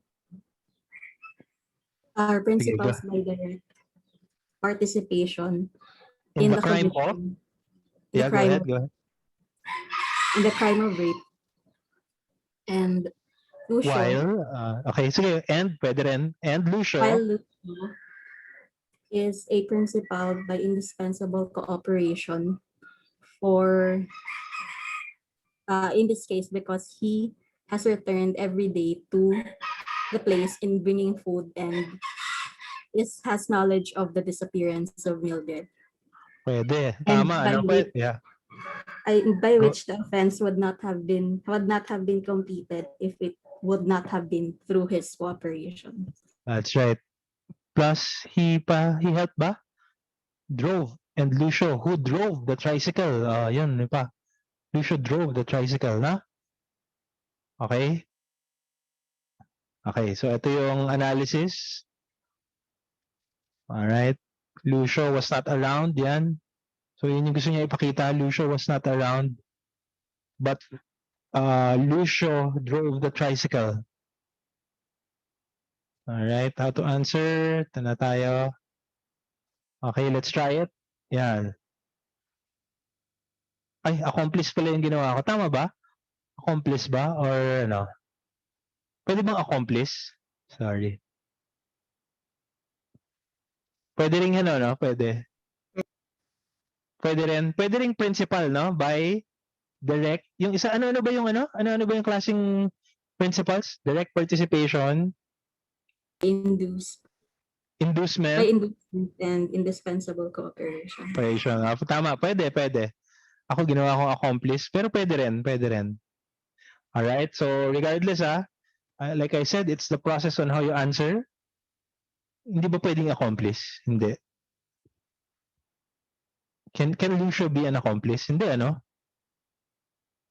Indispensable, no? Indispensable.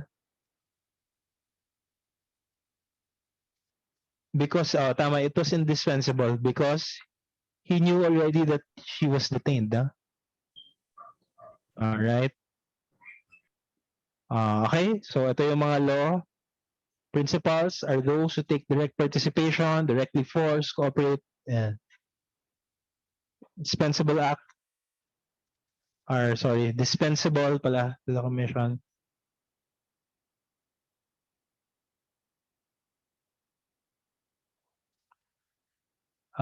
Ginawa ko kasing indispensable. Mali. Anyway, sige. This act was dispensable dapat. Kung indispensable principle nga siya, yeah. Provisions on conspiracy, applicable ba or not applicable? Pwede rin, no? You could say they were in conspiracy, although hindi direct agreement. You could see by their actuations. All right, pwede rin. Okay, and make a conclusion. All right, any questions here? To clarify, I think my answer is wrong. Lucio should be a direct by indispensable cooperation. I think this answer is wrong. No, Lucio dapat in indispensable cooperation, and I think my answer is also wrong. It's possible conspiracy may apply because parang may agreement sila to keep on raping Mildred, although it's not a direct agreement. All right. Any questions so far? Okay na tayo? Sir? Yes, go Sir, ahead. sir, in this question, sir, wala pong ano dyan, no? Kidnapping and serious legal detention. It's just rape talaga. Oh, sir. Di ba pwede kidnapping kasi pag kidnapping, direct participation sila lahat. That's right. That's right. Look pwedeng ganon. What crime? Crimes? Sige. But later on, this will come out again mamaya sa question on complex crimes. Complex crimes. This will come out again. You're right. The answer is, to answer your question, you are right. What crimes? Ginawa ko lang rape, di ba? Pero tama kayo, pwedeng kidnapping. Yes, they are directly liable for kidnapping. Pwede. But right now, I'm just sticking with principle dahil andito pa lang tayo sa concept of principle. Mamaya, this question will come out again sa topic ng complex and special complex crimes.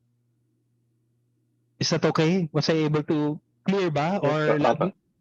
So to answer your question, you could say Felipe Julio Roldan committed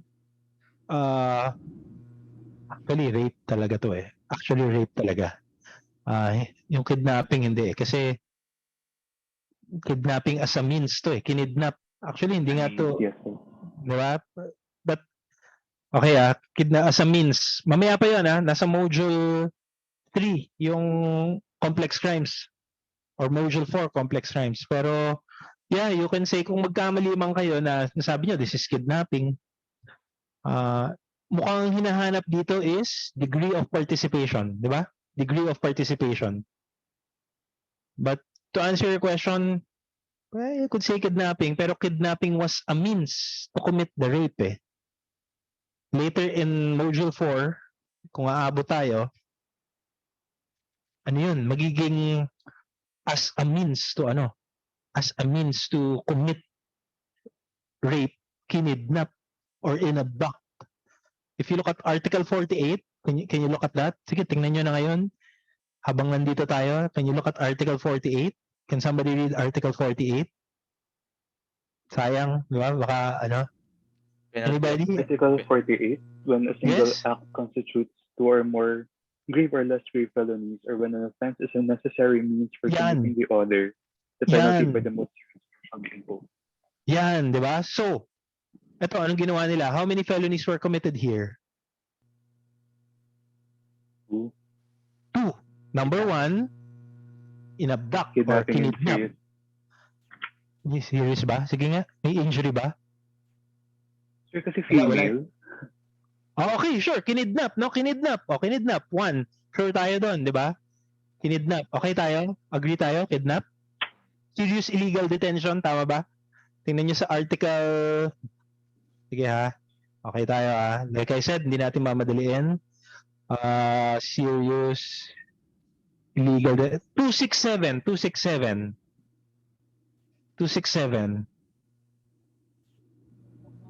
Okay, go to 267.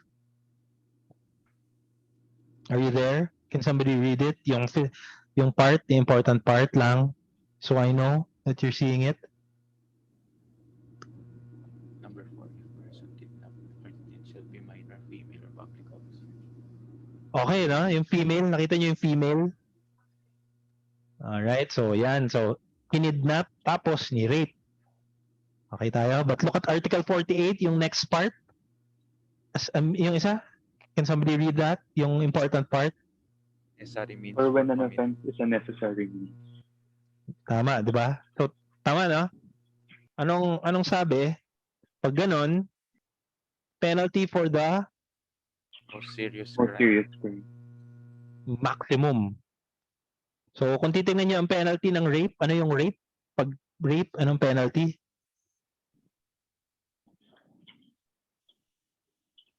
Hanapin natin rape. 266-A, tama ba? 266-A? Article 266-A. Reclusion perpetua. Reclusion perpetua to death or reclusion perpetua? But to death. To death. To death. Okay, ha? Take note, sa module 9, 2 reclusion perpetua to death. 2 indivisible penalties. May effect yan sa indeterminate sentence law. So, anong penalty? Yung inabduct, kinidnap bago ni-rape, reclusion perpetua to death, anong sabi? To the, sabi ng Article 48, penalty in the letter M, Maximum period. maximum. It should be, the penalty should be Death. reclusion perpetua to death. Death, di ba? Alam naman natin, walang death penalty. Sabi, commute mo. Pero magkaka-effect yon for parole. Death. Tama? Indeterminate sentence law, magkaka-effect yun.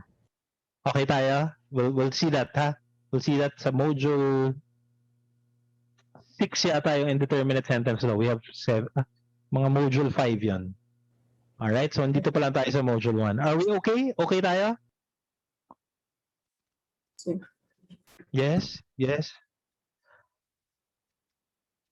Are we okay? Mas clear ba? Or naguluhan kayo?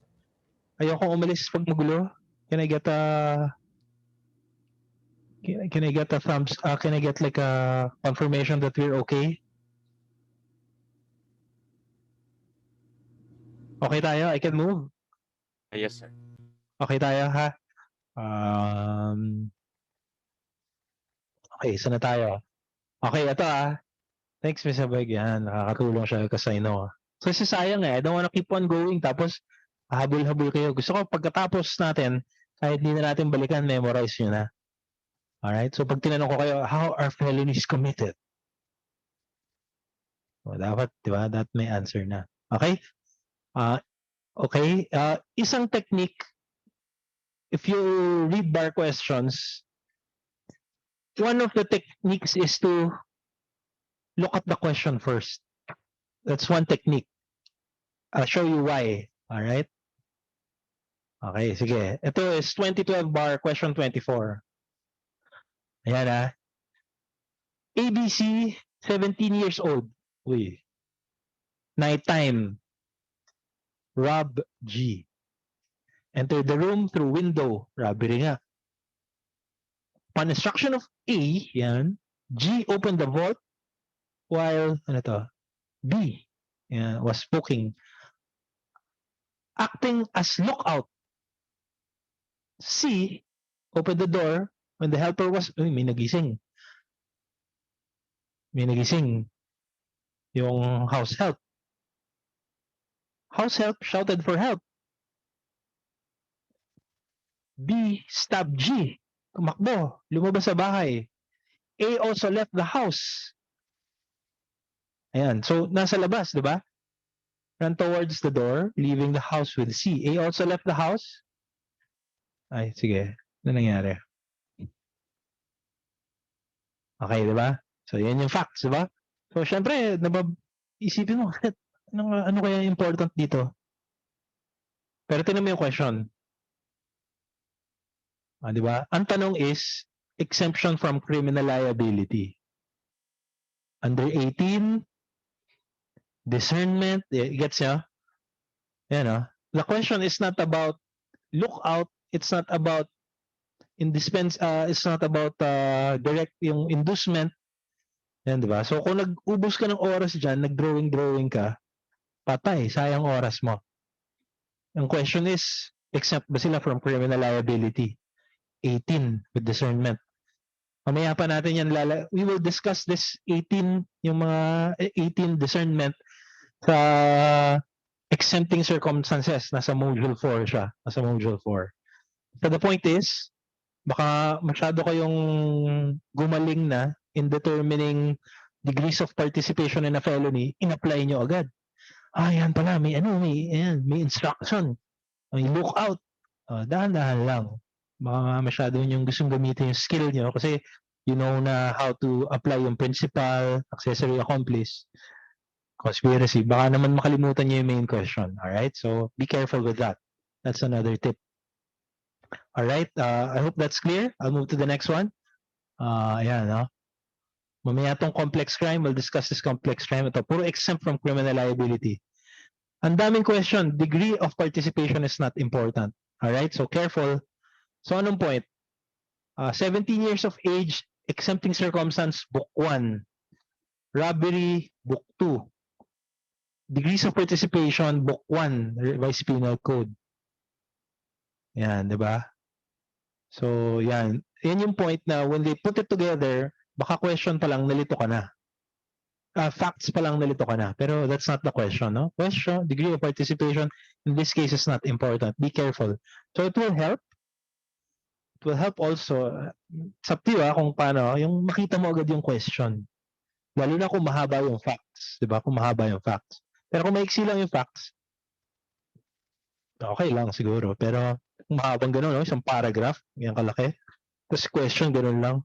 Tapos ang question pala is, what is malainse? Oh, shit, sayang. Baka hindi pala tatanungin. What is conspiracy? Shit, hindi pala important yung facts. Di ba? So, yan, be careful. Okay tayo. So, we've discussed principal, accomplice, accessory, conspiracy. Now, there are some, ito, special laws. Ina-affect niya yung itong principles na to. Alright? Okay, I'll show you how that works. Okay. Accessory, okay tayo dyan. We discussed this. Did not participate, have knowledge, pero may mga ginawa sila. Number 1, accessories did not participate as principal or accomplice. They have knowledge, and they do something subsequent to the commission, which is to profit. Okay, di ba? Yan ang accessory. Take note, fencing, di ba? Ang fence, hindi rin siya nag-participate sa commission of felony. Ang fence may not have knowledge, accessory has knowledge. Ang fence may not have knowledge but profits. Okay? So, tingnan natin Fencing, nasa kanya. Yan, ito yung profit. Yan yung profit. Sell, buy, receive, possess, yan, dispose. Okay? Si accessory has knowledge. Si fence, he knows or should be known to him to have been derived from proceeds. Alright? So, alright, sige, tingnan natin if you can pick this up. What is the similarity between an accessory and fence? Number 1, they both did what? Number 1. Actually, isa lang yata. A fence and an accessory have this similar trait. It is number 1. They, anybody? So they profit. Yan, they profit. Sige, profit. Number 2. Tama, hindi ko nakita yung profit. They profit. Number 2, they did not. They did not participate in the commission of the crime. Alright, di ba? They are different in that. They did not participate. Yan, tama, di ba? So, 2, di ba? An accessory and fence are same because they both profit. Okay, di ba? Sabi na profit. They both did not participate. Di ba? They are not similar because an accessory An accessory has knowledge of the commission of the crime. Although offense Does not have knowledge of the commission of the crime, but but knows or should be known to him that such has been derived from the proceeds of a crime of robbery or theft. di ba? So anong point? Yung anti-fencing law, kasi yung knowledge mahirap i-prove, di ba? So parang pinapalakas, di ba? Parang ini-expand. Anti-fencing seems to be expanding the extent of the revised penal code. Ito, should have knowledge, di ba? Parang nagkanakawan doon. Ito yan. Ito yung ninakaw, benta mo. Oy, accessory. Di ba? Itong isa, pre, ito pakibenta. Rolex, 100,000. What the hell? Rolex, 100,000? May 300,000 dapat yan eh. Ba? Do I have knowledge? Kung nagkanakawan ba? Binentahan ako ng Rolex worth 300,000, 100,000 lang. Do I have knowledge na nagkanakawan? What do you think? Answer is? Should have. Bakit should have? Because the apparent price of the... Yun eh, di ba? Di ba? Should have. But do I have knowledge? Answer is, based on the facts, do I have knowledge na nagkanakawan? No knowledge. That's right. I have no knowledge, di ba? But I should have. It should have been known to me. Because the Rolex was 100,000 lang. Eh, dapat mga 400,000, 300,000 yan. Ayan, di ba? So, that's your fencing and accessory. Alright, okay tayo? Clear? Ito na, bar question. Arlene is engaged in the buy and sell of used garments, more popularly known as ukay-ukay. Among the items found the police in a raid in her store in Baguio City were brand new Louis Perrault blazers. Arlene was charged with fencing. Will the charge prosper? Ito na, 5 points. Easy 5 points. Step 1. Anybody?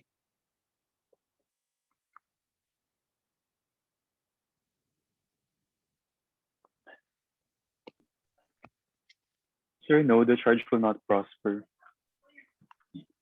Okay, sure. No, the charge of fencing will not prosper. Under the law on fencing, a person is liable for dealing, buying, possessing, or keeping items which are known or should have been known to him to be the product of the crime of robbery or theft. The facts show that Arlene has no knowledge or should not have known, that the items in this case are not shown to be the products of the crime of robbery or theft. Hence, the crime of anti-fencing law, or hence the crime of fencing will not apply. Okay yan. I think you will get a good score for that, di ba? Any other version? I think okay yan. May iba pa ba? What do you think? Like I said, baka yung process, diba? Any other version? That's right, ah. Ito yung version ko. Ang ginawa kong version is ginawa kong liable for fencing. Either way, we're okay, ha? Basta you follow that sequence. Ako naman, ito yung version ko. The charge of fencing against Arlene will prosper. I'm not saying your answer is wrong, ha, Mr. Golia. I'm not saying. I'm just saying, just go through it like this. The charge of fencing against Arlene will prosper because she is in possession of a property which should be known to her as having been derived from the proceeds of the crime of robbery or theft. You get the point? It's not the yes or no answer. It's the application of the law. In your case, Mr. Goya, you said because it was not, the facts do not show that she should have known that the articles were derived from the proceeds of the crime of robbery or theft. Either way, shoot na yung score mo. 5 points ka na. In fact, baka it's the way it's written that will give you the score, diba? So step 1, answer the question. Your conclusion is different, and it's okay. That's right pa rin. You responded to the question, you show the law. State the law, yan. Ito yung important, diba? Ito naman yung important. Fencing is the act, yan. Okay, diba? The facts in this case, ako naman, in-apply ko siya sa facts differently.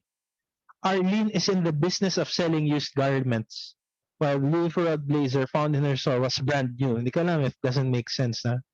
I don't know. Pasok ba? What do you think? Sobrang sablay ba nito? Itong state the facts? Ay, hindi pala. Yung conclusion pala. Sorry. Yung conclusion. Ayan pala. So that's what I did. Pero sasabihin ko, therefore, since she was in the business of selling used garments, she should not have, any word? Should not have received, possessed, or acquired something because it was not a used garment. That's, pwede rin, di ba? Pwede rin. Either way, yan, dyan na pumapasok yung prayer kasi pagdasal nyo na, yung preparation nyo, lumabas yung tamang answer. Mabilis lang to eh. You'll have a few minutes lang to answer. Ang problema, if you don't prepare like this, mas-stress ka eh, hindi ka makasagot. Okay? Okay tayo? Any comment? Okay tayo? Sorry. Any comments? Any objections? Okay tayo ah? Alright, next. Obstruction of Justice naman, an accessory. The accessory did not participate, have knowledge, yan. Conceal body of the crime. Ito ang sabi ko about accessory, harbor, conceal, assist, escape. Pero take note, abuse of public functions. Yan, may kumbaga yung harboring, concealing, or assisting, dapat public functions. Crime is treason, parricide, murder, yan. Habitually guilty. That's what I said to begin with. Okay, so if you look at yung obstruction of justice, sabi, impedes, frustrates, delays, apprehension of suspects, investigation, by committing. Yan, destroy yung evidence. Yan, body of the crime. Concealing or destroying body of the crime. Ito, evidence. Okay? Ito, harbor, conceal, assist, escape, pero public function, treason, murder, attempt. Ito, harbor, conceal, facilitate, escape. But, yan, any offense under existing penal law. So, saan mas madaling maging accessory? Where is the probability of being an accessory or liable as an sorry, wrong question. Where is the harboring, concealing, or facilitating of an escape? But the probability higher for concealing, harboring to be a crime? Is it under obstruction of justice or under accessory under the revised penal code? The answer is Obstruction of justice. why? That's right. Why? Because Of any offense under existing penal laws. However, in accessory, there must be specific activities which should be included in order that it will be considered as accessory, such as the abuse of public function, treason, parricide, murder, or in attempt to take the life of chief executive or diba? individual. Suabing-suabe, no? Mahirap yung tanong pero pagka nilabas and you're prepared, ang dali, oh. Ganun kabilis mo ginawa yon. Less than 1 second. Alright, sige, okay. Next, ito, application. Yan. Sige. Anybody? A private person who assists in the escape of a person who committed robbery. Robbery. Ano, pwede ba ito ng accessory? Robbery. Assist, escape, robbery. That's the question first. Pwede bang accessory? The answer is, I'll show the law. Pwede ba? Robbery. Assist in the escape, robbery. Pwede bang accessory? No. The answer is? No. No. Diba? Pero pag unang gulat, akala mo pwede maging accessory. Diba? So, tanggal na tong accessory. So, ano na siya? Ano na? Hindi na pwede accessory eh. So, ano na siya? Principal. Saang crime? Obstruction of justice. Pasok, di ba? Yun, no? But kung hindi ka prepared, wow, kaboom, di ba? Parang shit, ang hirap. Iisipin mo siya, tagal mo, ano ba to? Paano ba yan? Yan, sayang yung time. Alright, okay tayo? Robbery. Okay tayo so far? Let's talk about, yeah? Yes, any questions? Alright, if you have questions, interrupt me. 11 o'clock.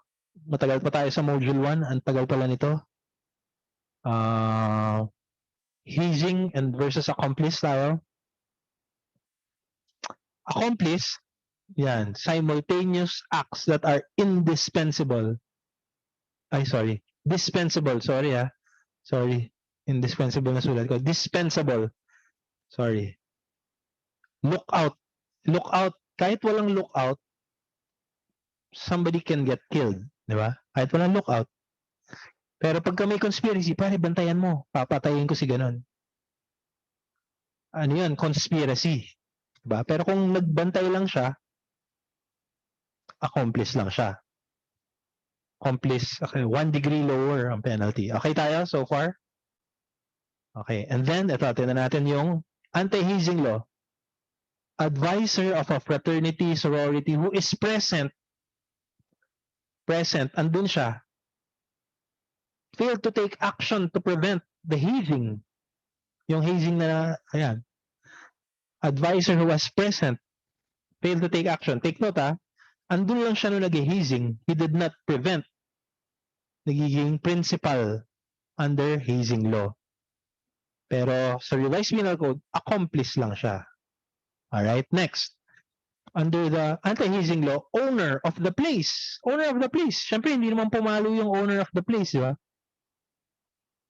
Magiging principal siya sa anti-hazing if he has actual knowledge of the hazing but failed to take action. Di ba? Had it not been for anti-hazing law, tong owner of the place, binigyan niya na, yun lang. Accomplice lang yun. Okay? Alright. So, ito ulit yung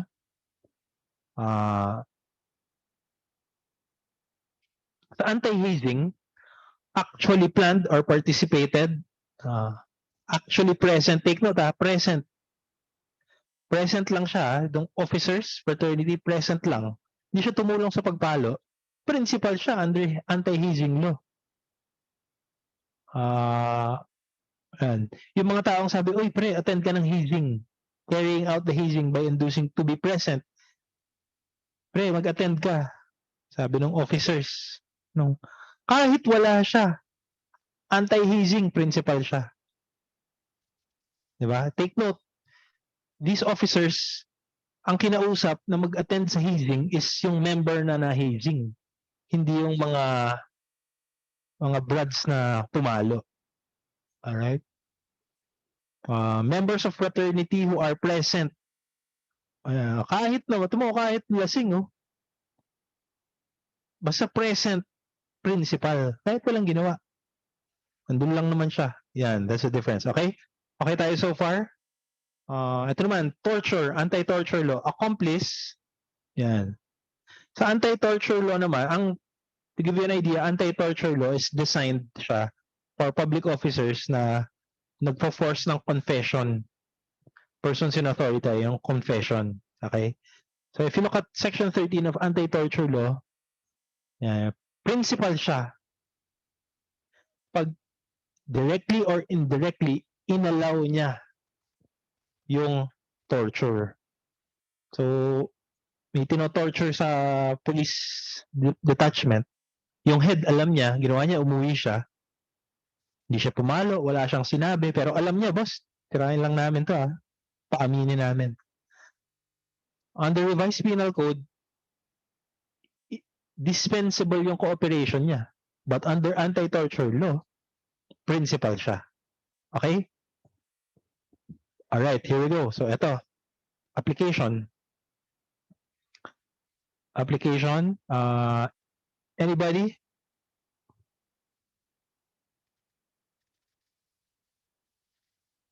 A police officer placed a hood on the head of W. and watched as Y and Z beat up and tortured W. Questions. Did X beat W? The answer is anybody?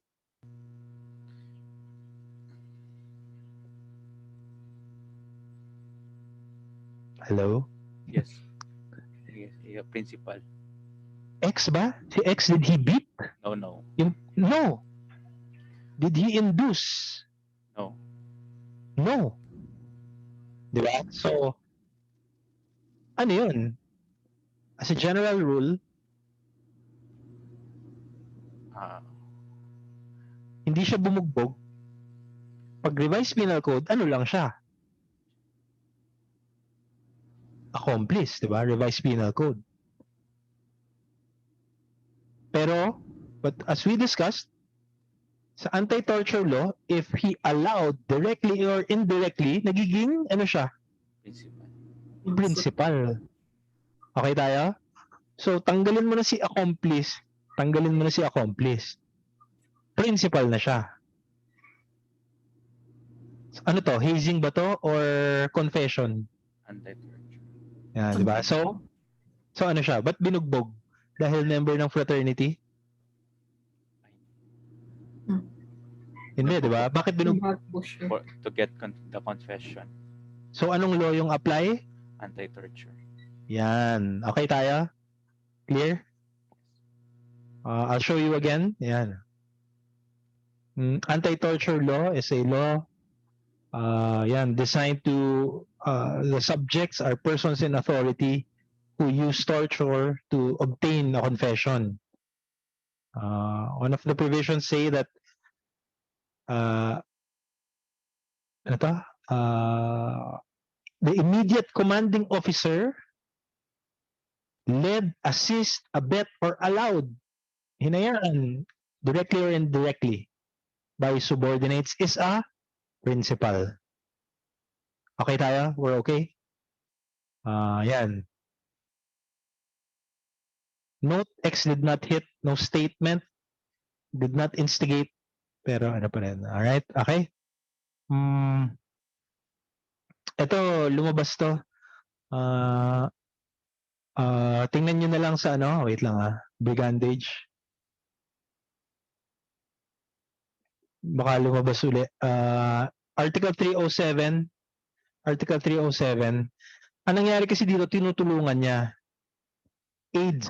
Diba? Tinutulungan niya by giving, oy pre, yan yung mga pulis. Pre, yan yung mga pulis. So, hindi talaga siya, this person is not really a highway robber. He just gives information. But if you look at 307, tama ba? Article 307, what? Or that person is, anybody? Go to 307 please. Tingnan nyo na rin yung 306 para maalala nyo yung brigandage. Para pag lumabas sa bar, nabasa nyo na. Anybody?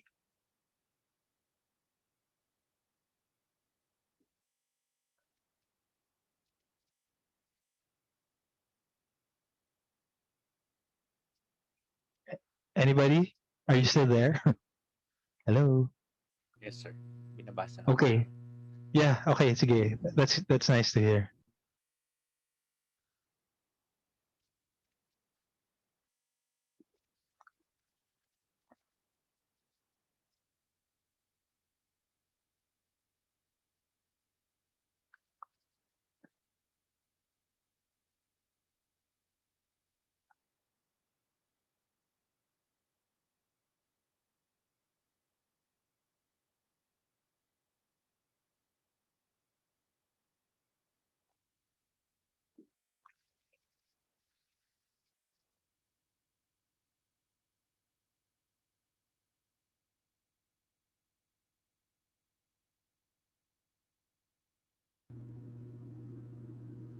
Okay na? May answer na? Sorry pressure ba masyado?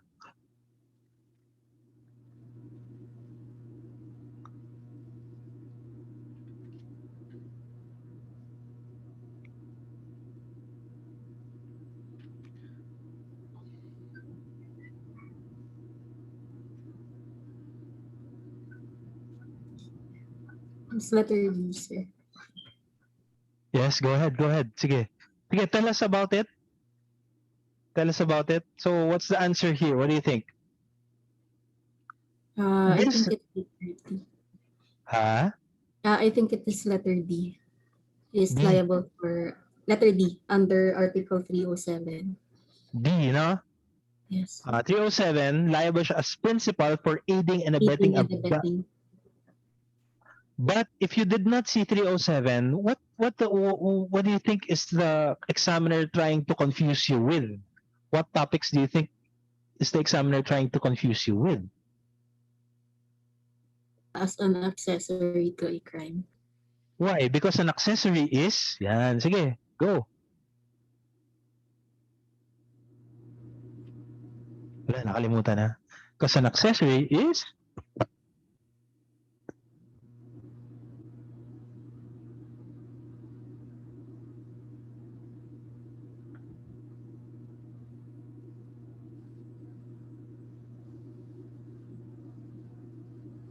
can somebody say that? An accessory is, yun lang, para lang alam ko, we're on the same page. Hello? Yeah, an accessory is one who has knowledge of the crime without having participated therein. Ay, sorry, accessory yun, di ba? Accomplice pala, accomplice. Sorry. What is an accomplice? Di ba, parang ganun. So the point is this, no? Okay, let's finalize. The answer in this question is D. He is criminally liable as principal for aiding and abetting a band of brigands. But the question seems to be toying with the idea of an accomplice, no? An accomplice is one who, saan ba yan? Not included as principal, cooperate. Go ahead, yes, please finish it. Yeah, an accomplice is one who cooperates in the execution of the crime by previous or simultaneous acts that are indispensable to the commission. Dispensable to. Alright, so okay tayo? We got that? So this is the correct answer, no? Alright, konti na lang. Ito. Sorry pagod na ba kayo? Kapagod? Konti na lang ito po ulit-ulit to. Rovio Fraternity. Ito yung mga members. Lord Chancellor, head of the fraternity. 10 members. Si Rick. May neophytes. Ronald. Si Ronald absent. Ronald. Absent were Rolly, yung Vice Chancellor, who planned the initiation. Rolly, owner of the house. Ayan muna. Let's go back. Si Vice Chancellor who was absent under the revised penal code, pinlan niya yung initiation, or Rolly, owner of the house, initiation conducted. Kung absent sila under revised penal code, ano sila? They are?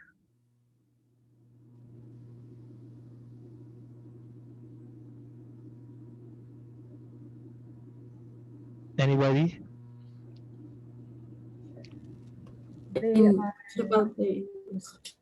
Sorry. Principal by indispensable cooperation. Alright, sige. Okay. So ayan he lost consciousness, was brought to the nearest hospital. Ayan, okay na.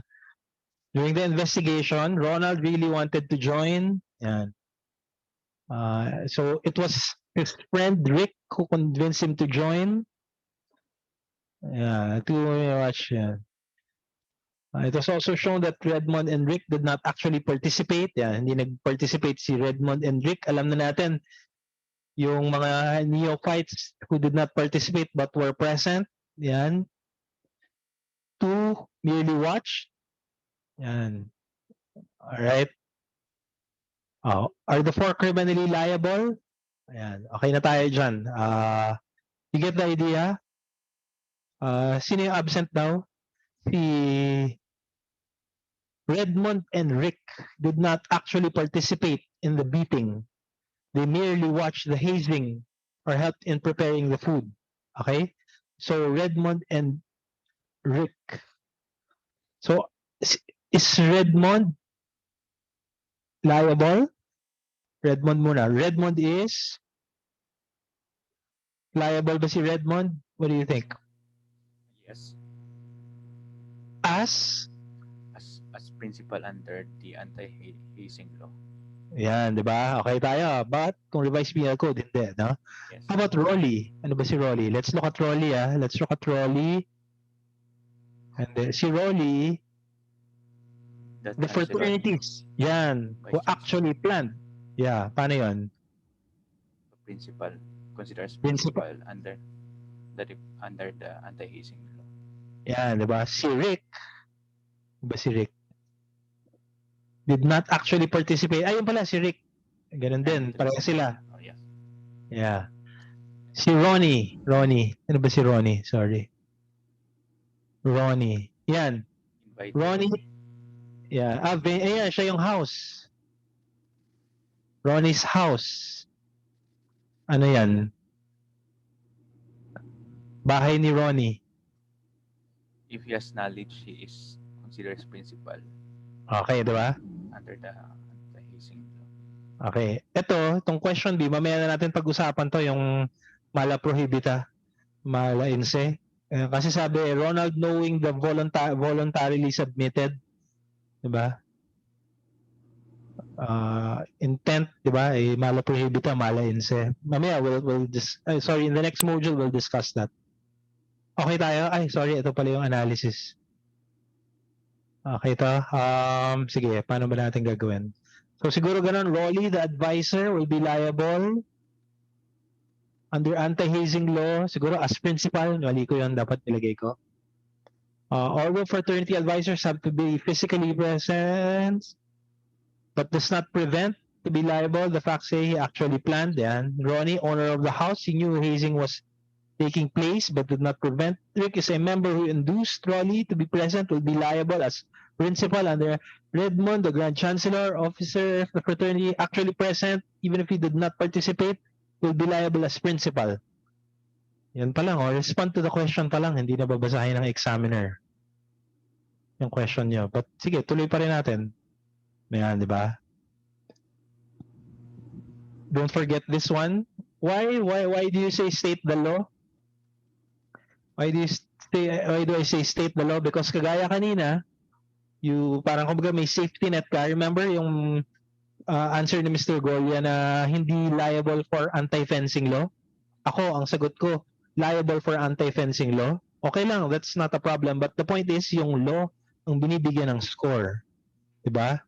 Yung possess, take, keep, deal. Yan, for things na he should know, he should have known to have come from the proceeds of robbery or theft. Yan yung reason why you state the law. Okay? Okay tayo. Ano to? Okay, ito na naman, participation. Sige, we'll read this. Roberto and Ricardo. If there are questions, just interrupt me. Hindi ko alam kung anong basta before 12 end tayo. Or 12. Basta tapusin na lang natin to. Konti na lang yata to. Roberto and Ricardo, long-standing feud. Roberto, galit kay Ricardo. Sabi niya, Roberto, so enraged, decided to kill Ricardo. Roberto asked his friend, Rafael, lend him a gun and drive. So ano kaya yan? Rafael, lend him a gun and drive. Ano kaya yung pinupunteriya niyan? Anybody? May knowledge po si Rafael na may gagawing mali. Okay. Tapos, ano pa? Yung dispensable, indispensable, what do you think? Ano kaya yan? Yung cooperation niya, simultaneous or previous. Is it dispensable or indispensable? What do you think? It's indispensable. Siguro, no? So, magiging principal to, no? Yes. Tama ba? Magiging siguro, let's see. Next. Rafael knew about Roberto's plan. Ayan na. But agreed to lend him a gun. Ako, ano kaya to? Parang conspiracy na rin, no? Parang may agreement, no? He knew about agreed. Yeah, word, agreed. Rafael also drove Roberto. Yan, Rafael waited for, yan na, dinrive until the task had been accomplished. So he could drive, yan na. i-evade pa yung arrest. So, parang escape pa siya. Di ba? Pero dahil nga agreed yung escape, hindi na siya pwede maging accessory, di ba? Yes. Or accomplice. Tama, hindi na siya magiging accessory. Why? Because he participated already as a principal. Na parang gano'n, or accessory. Roberto asked another friend, uy, may isa pa, Ruel, stand outside Ricardo's house. Si Ruel.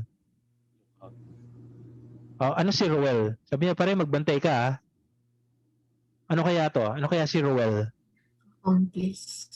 Accomplice? Why? What is an accomplice? Go ahead, use the words, please. Or Who personal. Yeah, go ahead, yeah. An accomplice is one who by previous or simultaneous acts that committed who by previous and simultaneous acts that is dispensable to the crime. Sige, anong gagawin? Who does not participate as a principal performs acts. Go ahead, please help me out. Previous or simultaneous acts. Yan, which is sige. dispensable to the crime. Yan, okay, di ba? So, yan na. Pag tinanong niya, I'm sure hindi niya na makakalimutan yan. So, malamang ang tanong is, ito pa. Sorry, ito na pala. Agreed date. Rafael drove Roberto to the nearest corner. Roberto walked, aimed at Ricardo's bedroom. Binaril. Sige, ulitin ko, sorry, masyado mabilis. Rafael drove Roberto and Ruel. Okay, dinrive. Roberto and Ruel walked about 50 meters. Ruel, yun na, bumantay na si Ruel. Siya yung lookout. Roberto walked, aimed at Ricardo's room, pinaulan ng bala. Roberto, yun na, pinaulan na ng bala, peppered with bullets. Roberto ran away, tumakbo si Ruel. Together they rode to the next town.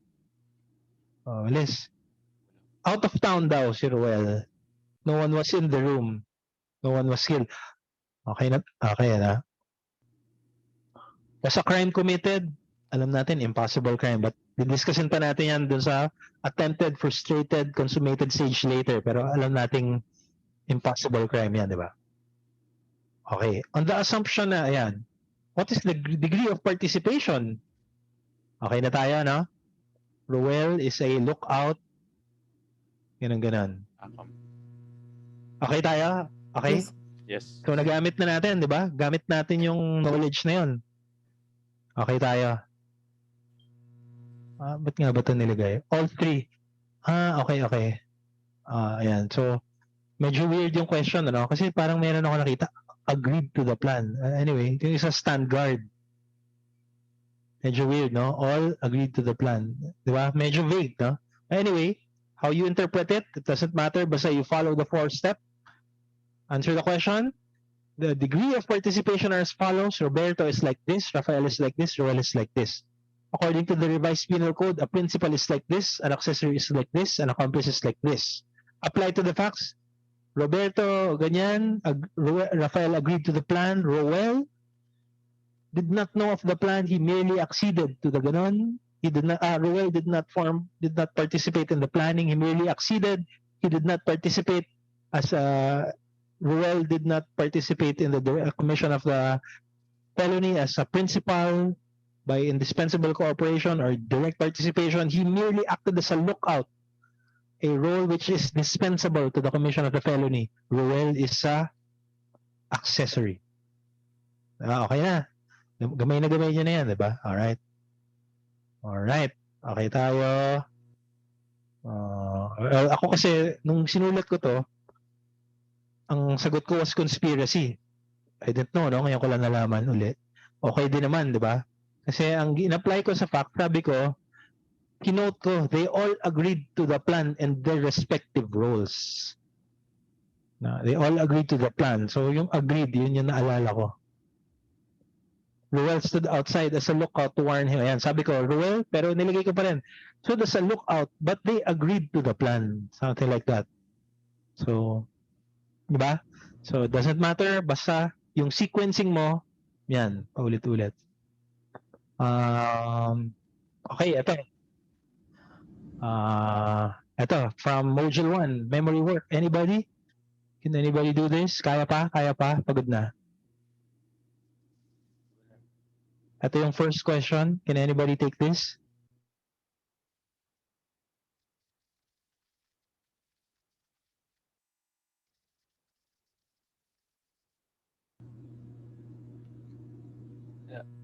Dito sir, lahat sila nagplan eh. Hmm. So they can be considered all principal. Sige. Okay. They planned, no? Rico, make a plan. Rico planned with Red and Rod. Okay. Okay. Si Ramiro, yung policeman, dumating. Rico saw Ramiro. Pero anong nangyari was, he missed and hit a woman depositor. Mamaya na yung special complex, ha? Next module yan. Didiscussin natin yung okay, saka na yan. Ayan, ito muna. Red and Rod's defense was that they were not responsible for the death. Yan. Take note, ha? This question is not about special complex crime, no? Pansin niyo ba? Yes. It's not about special complex crime. Respond to the question. Red and Rod's defense was that they were not responsible for the death. Take note, it's not even about principal, accomplice, accessory. So can somebody respond to the question?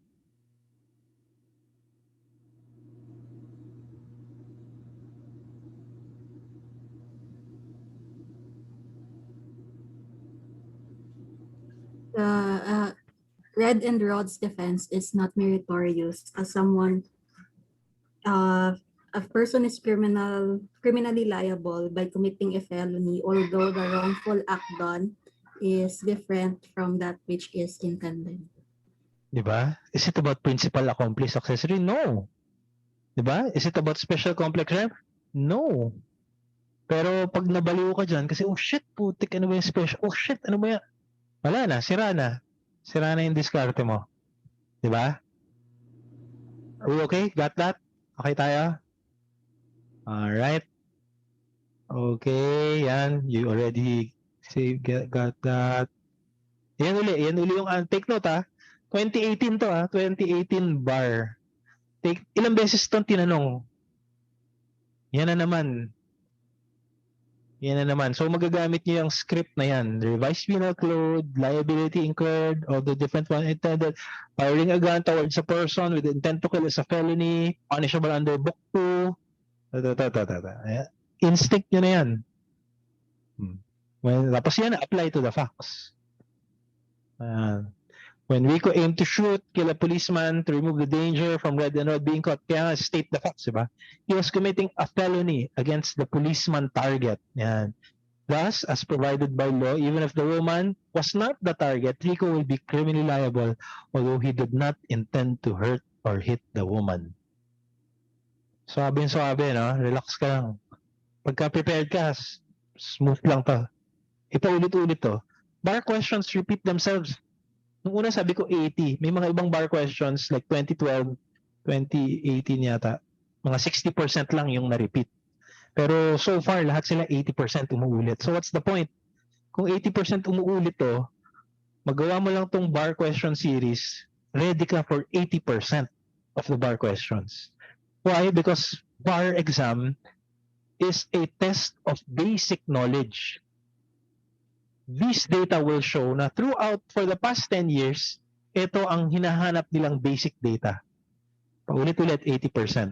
Alright? 60 to 80%. So, kahit 60% on a bad bar day, 60%, pasado ka pa rin. Di ba? Ano lang to, hindi ka pa nag-aaral nun, ha? Ito pa lang inaaral mo, hindi ka pa nag-aaral ng actual subject. What more kung inaaral mo pa? Alright? Okay tayo? Okay na tayo dyan. What else? Ito na. Complex pala. Kaya pa? Okay pa? You wanna take a break? Ito, ibang topic naman to. Complex crime, special complex crime. Are we okay? Kaya pa ba? Or it's 11:30? Do you want? I can schedule this another time. Kaya pa ba mag-absorb? Good. Good pa? Good pa? Okay pa? Halfway pa lang tayo ng Module 7, I think. Module 1, sorry. Okay, ready? Okay tayo? You wanna take a break or we're okay? Okay, I'll push. Complex crime. Ito We've seen it. You've seen it. Article 48. Diba? Article 48. Single act. Constitute more. Ayan, okay tayo. You've read that. Or necessary means. Yan yung kinidnap. Ni-rape. Yan, okay? Yan yung Article 48. So, ito, explain the concept of complex crime. Ito parati itong tinatanong sa bar. As in, pinapaulit-ulit. Diba? So, syempre, ito yung sinasabi ng Article 48. Pakita mong medyo naiintindihan mo, diba? Complex crime. Single penalty is imposed even if two or more grave or less grave offenses were committed. Or if one offense was necessary means the single penalty that is imposed is the penalty prescribed for the most serious crime in its maximum period. Diba? Kasi pag tinanong, what is a complex crime? Huwag ka naman sumagot ng when a single act constitutes two or more grave. Non-responsive yun, di ba? What is a complex crime? Ito sabihin mo, it's an instance. Ano nangyayari? Ito, penalty for the most serious, di ba? So sabihin mo, hindi isa lang ang penalty. It's an instance when a single penalty is imposed even if two or more grave or less grave offenses were committed. Or even if there were two offenses but one offense was necessary to commit the other felony. Diba? You impose a single penalty even if it is yan, okay? But you apply it in the maximum period. Take note iba yung memorize mo. Article 48, iba yung nag-explain ka ng complex crime, di ba? Explain the concept, yan yung concept. Yan, so, paartihin pa natin. Okay, same ulit, dagdagan natin. Instance and yung two or more, grave or less grave, yan yung compound crime or delito compuesto. Alala niyo yan? One offense, necessary means to commit complex crime proper or delito complejo. Okay tayo? Remember that? Yan yun. So, dinagyan ko lang nito. Alright? Yan yun. Two or more grave, less grave, compound crime, delito compuesto. Offense was necessary means complex crime proper or delito complejo. Letter U yata. May iba U, complejo ang ginagawa. Anyway, sige. Take note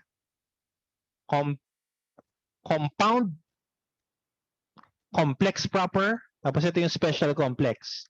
Special complex, Revised Penal Code specifically defines the combination, gives some specific penalty. But it has a similar effect to Article 48 because it imposes one penalty. For example, ayan, sige nga, can you go to 267, Article 267? Pag may kinidnap ka, tapos pinatay after, how many crimes?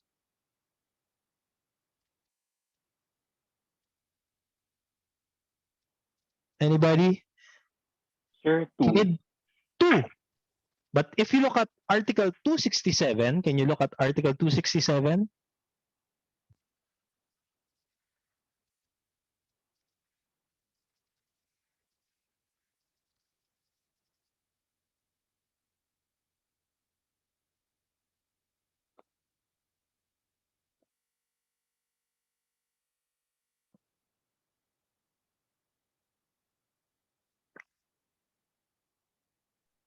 Sir, the last paragraph of Article 267 says that when the victim is killed or dies as a consequence of the detention or is raped or is subjected to torture or dehumanizing act, the maximum penalty shall be.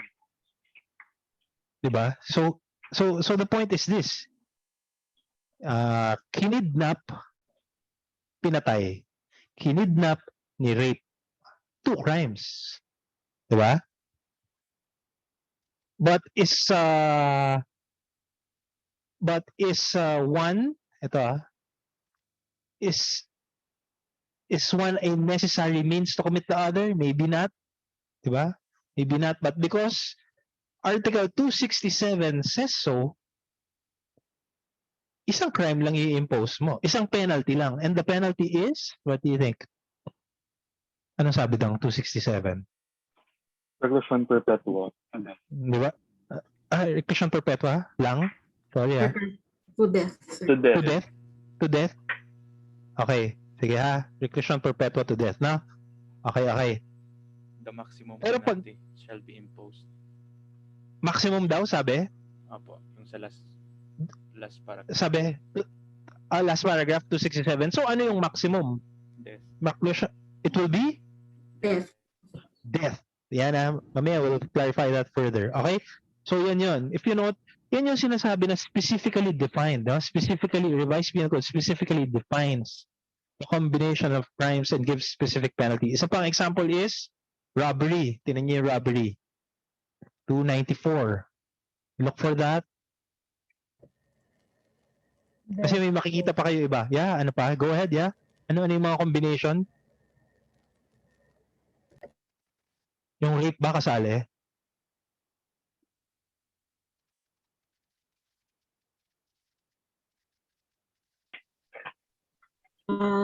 The penalty of reclusion perpetua to death when by reason or on occasion of the robbery the crime of homicide shall have been committed, or when the robbery shall have been accompanied by rape or intentional mutilation or arson. So, di ba? Paano kung hinipuan lang yung mga tao ron?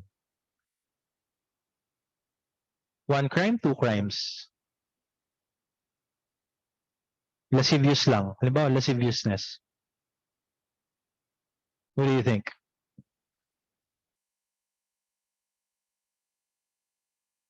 May nakawan, may nakita, hinipu-hipuan yung mga tao sa bahay.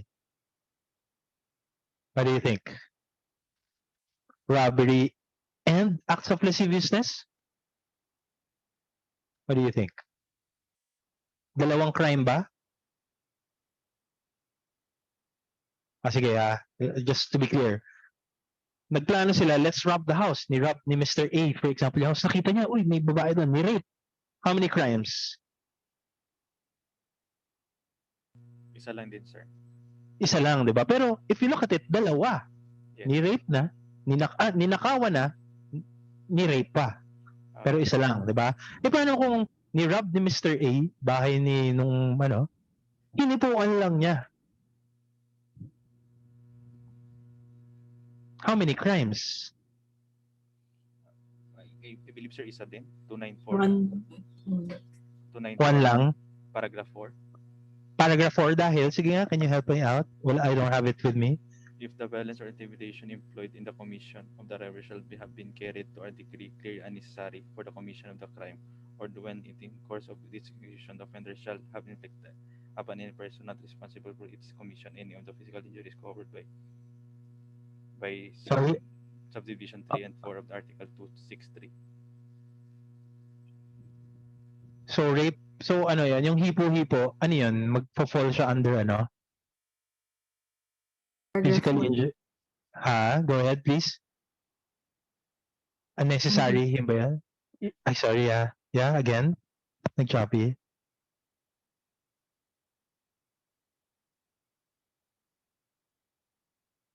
Hello? It will fall under paragraph 4. Under, yeah.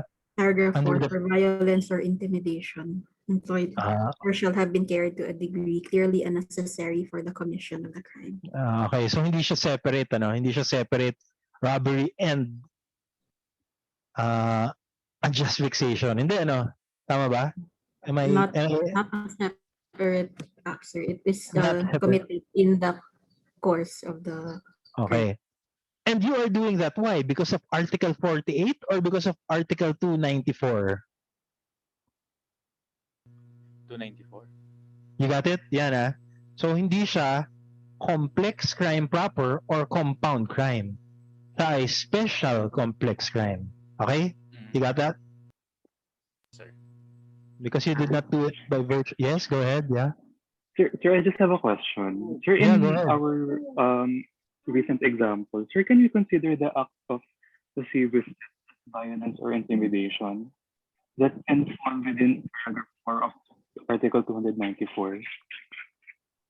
I think you can. Depends on how you write it.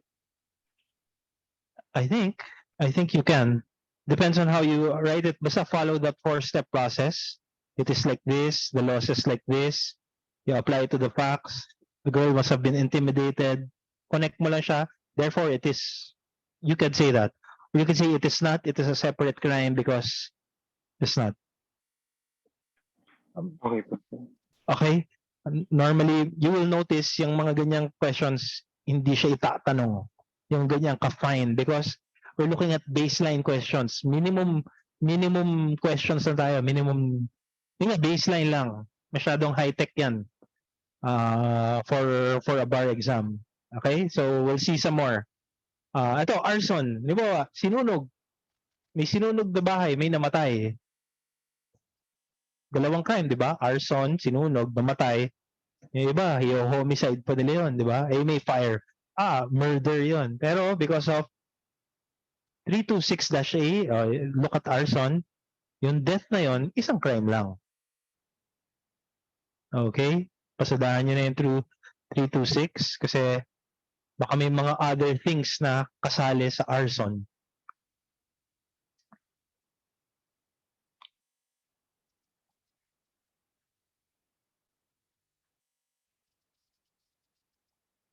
Okay? Alright, are we okay with that? Yes, sir. Okay na tayo na? Let's move. Ito, homicide with unlicensed firearm. Ayan na yan. Sabi, if used by a licensed firearm, hindi na separate crime yung unlicensed firearm. Pero take note, this is a special law. Yan. So, yan.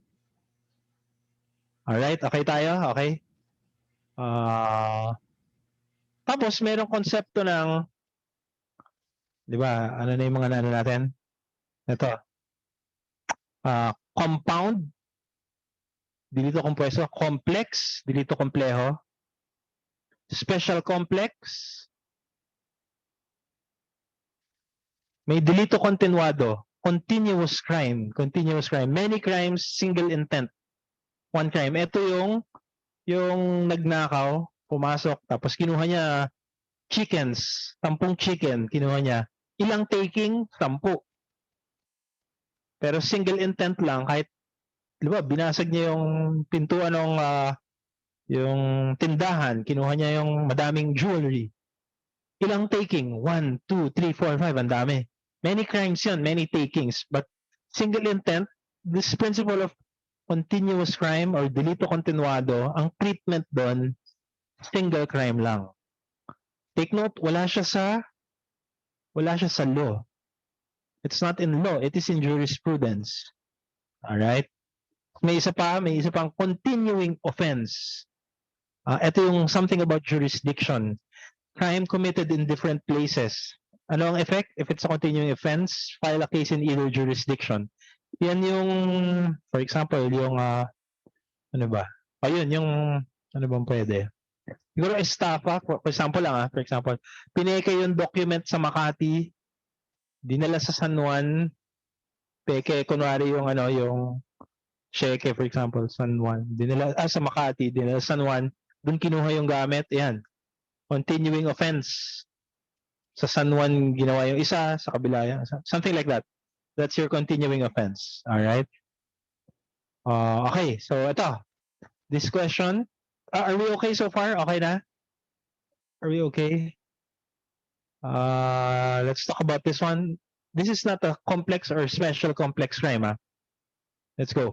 ABC agreed to rob a house. B and C entered the house. Look out. After getting the cash, A and B decided to set the house on fire and to destroy any evidence. So, ano nangyari? Rob. Okay, so sinunog. Robbery and arson ba? What's the crime of C?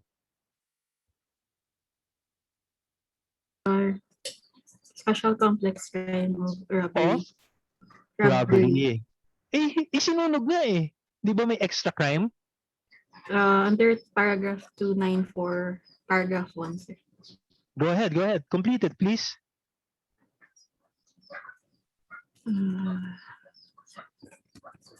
Wait lang, sir.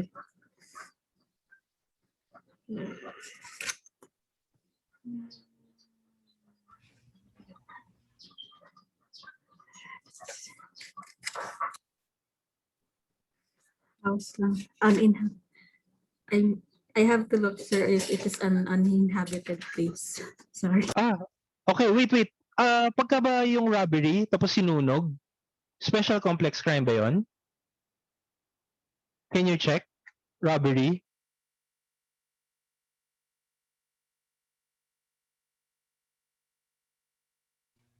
When robbery shall have been accompanied by rape or intentional mutilation or arson. Ayun! That's paragraph 1. 294. 1. So what is the effect? Robbery with robbery lang, sir. Robbery lang. Di ba? Hmm. So ito, robbery. So mali itong robbery and arson. You get it? Yun yung question eh. Separate crime ba? Robbery and arson. Robbery and arson. Mali ito.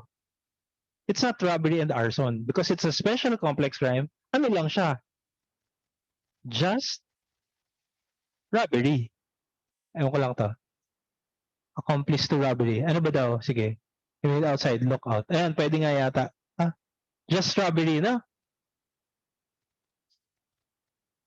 What did crime? Just robbery. O baka nga accomplice pa nga. Accomplice to robbery. Opo, kasi lookout lang siya, sir. Lookout lang siya, na? Basta ang point is, hindi siya robbery and arson. It is... Pwede, sir, robbery kasi agreed. Agreed. Ayan. So, robbery lang. But the point is, never robbery and arson. Ano? Clear tayo? We got that? Okay. Next. So, si Dagami.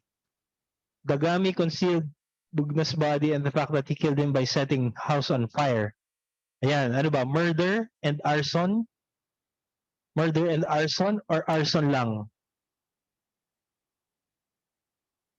Sinunog eh.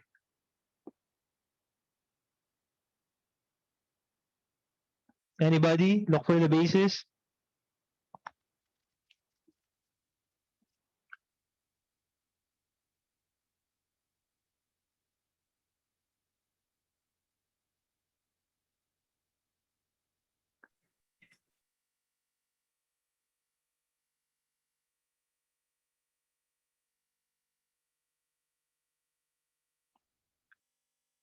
Anybody? Can you check please? Murder. Tapos sinunog. One crime or two crimes? Yes, there. I heard it. Yeah.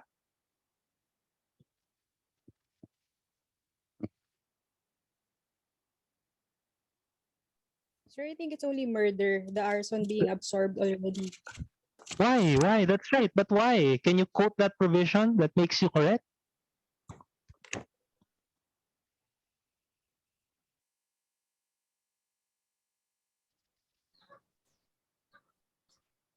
Look at, yeah, go ahead, please. Article 248, sir, on murder, sir. Murder by means of inundation fire, sir. That's paragraph 3 of Article 248. Okay na. Pwedeng gano'n. Pero ito kinonceal. Tinan mo yung pwede rin. Yeah, okay. Okay. Alright. So, okay tayo? Are we okay with that? Pinatay ba muna niya bago niya sinunog? Concealed body. Okay. Sinunog yung R. Ayan. So, ano? Arson ba? Ayan. Separate crimes ba? It's a single crime under murder, sir. Ha? It's a single crime of murder qualified by outraging or scoffing at the corpse. Yan. Okay, get it? Okay tayo? Clear? You got that? Okay tayo? I'll move to the next. Are we okay? Yes, sir. Alright, sige. Ito. Angelo, device a Ponzi scheme, investing money, post-dated checks. Alright. Angelo was charged estafa, 200 counts of BP22. Man. One count of in his motion to quash, he committed a continued crime, delito continuado. Hence, he committed only one estafa. What do you think? Ito muna, delito continuado muna. 1% lang. So, huwag niyong pag-ubusan ng oras. What is delito continuado? Anybody? 1%. So, dapat mabilis. Delito continuado is, lagay natin. Yan. Isip kayo ng English. Delito continuado or a continuous crime is when there are many crimes with one single criminal intent and there is one penalty. Tama? Okay? So, tenable ba? Ayan, ito, creative writing, pwede na rito. Is Angela's contention tenable? What do you think?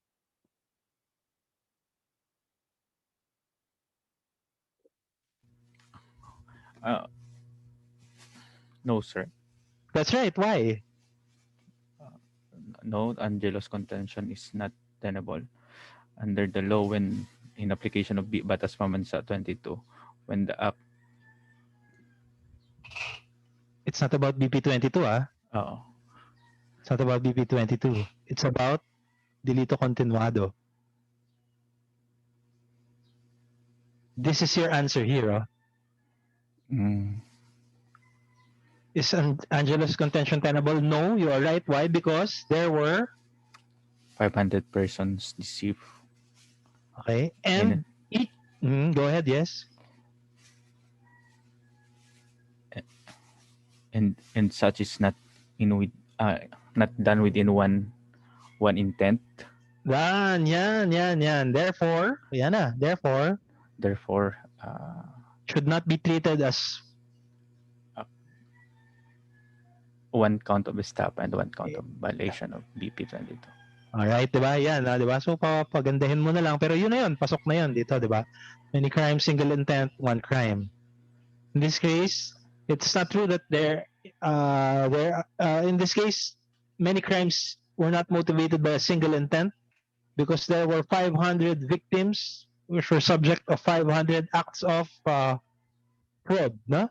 Cannot be treated as one crime, something like that. Okay tayo doon? Yes, sir. Alright, so, ayun, mali ito. So, anyway, we will discuss these concepts again. May isa pang concept, absorption theory. Andun yan sa mga, yun yung mga rebellion. Di ba? Pag nag-rebellion, syempre may stealth, may papasabugin, may nanakawin, may papatayin. May absorption theory. We'll discuss that in the future, in the next module. Ayan, taking up, halimbawa, nagnakaw ka ng arms, may pinasabog kang property, may pinatay kang tao, may dinitain ka. So yan, absorption theory, rebellion, lahat yan. But yan, in the future. So but the point is, these concepts, complex, compound, special complex, ang effect niya is lessen offenses or jail time. Diba? Kasi nga, isang penalty lang. Diba? Kung isang murder, isang rape, di dalawang penalty. Diba? So, ang effect nitong complex, compound, yan, is to lessen the offenses or maybe jail time by saying one penalty lang. Alright? So, hindi lang yan, yung nagpapabawas ng penalty, meron pang threefold rule. If they're, okay? So, kung mabait talaga yung revised penal code natin, if you look at Article 70, sabi, if there are many penalties, serve mo successively. Nawala. Sige, mamaya, meron pa to, Article 70.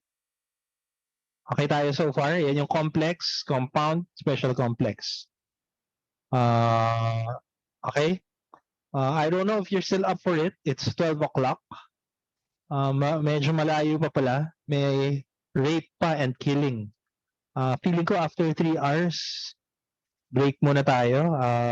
Maybe we can reschedule this. Is that a good, Is that a safe assumption? Yes. Very helpful po. Yes. Helpful Yes po. po. Very productive yung ating natutunan. Sige, Yes, sir. so schedule tayo uli. Kasi meron pa tong, wait lang check ko ha. Saan na ba tayo? Andito lang tayo, 76. Slide 76, nasa module 1. Ito po, nasa slide 117 pa tayo eh. Malayo pa talaga. Paano na? Gusto nyo bang kailan uli tayo? Gusto nyo ba yan? Ano ba maganda? Kaya kasali naman andun naman tayo sa chat group ano? Next week kasi merong lecture ng check ko lang kung may lecture. Alam ko merong 29 next week eh. I don't know if you want some more. Hindi ko alam kung magandang timing. It would be nice if you tell Bar Ops. I prepared ito, module 1 out of 7. May 7 pa eh. So, we'll stop muna here. Pause ko muna.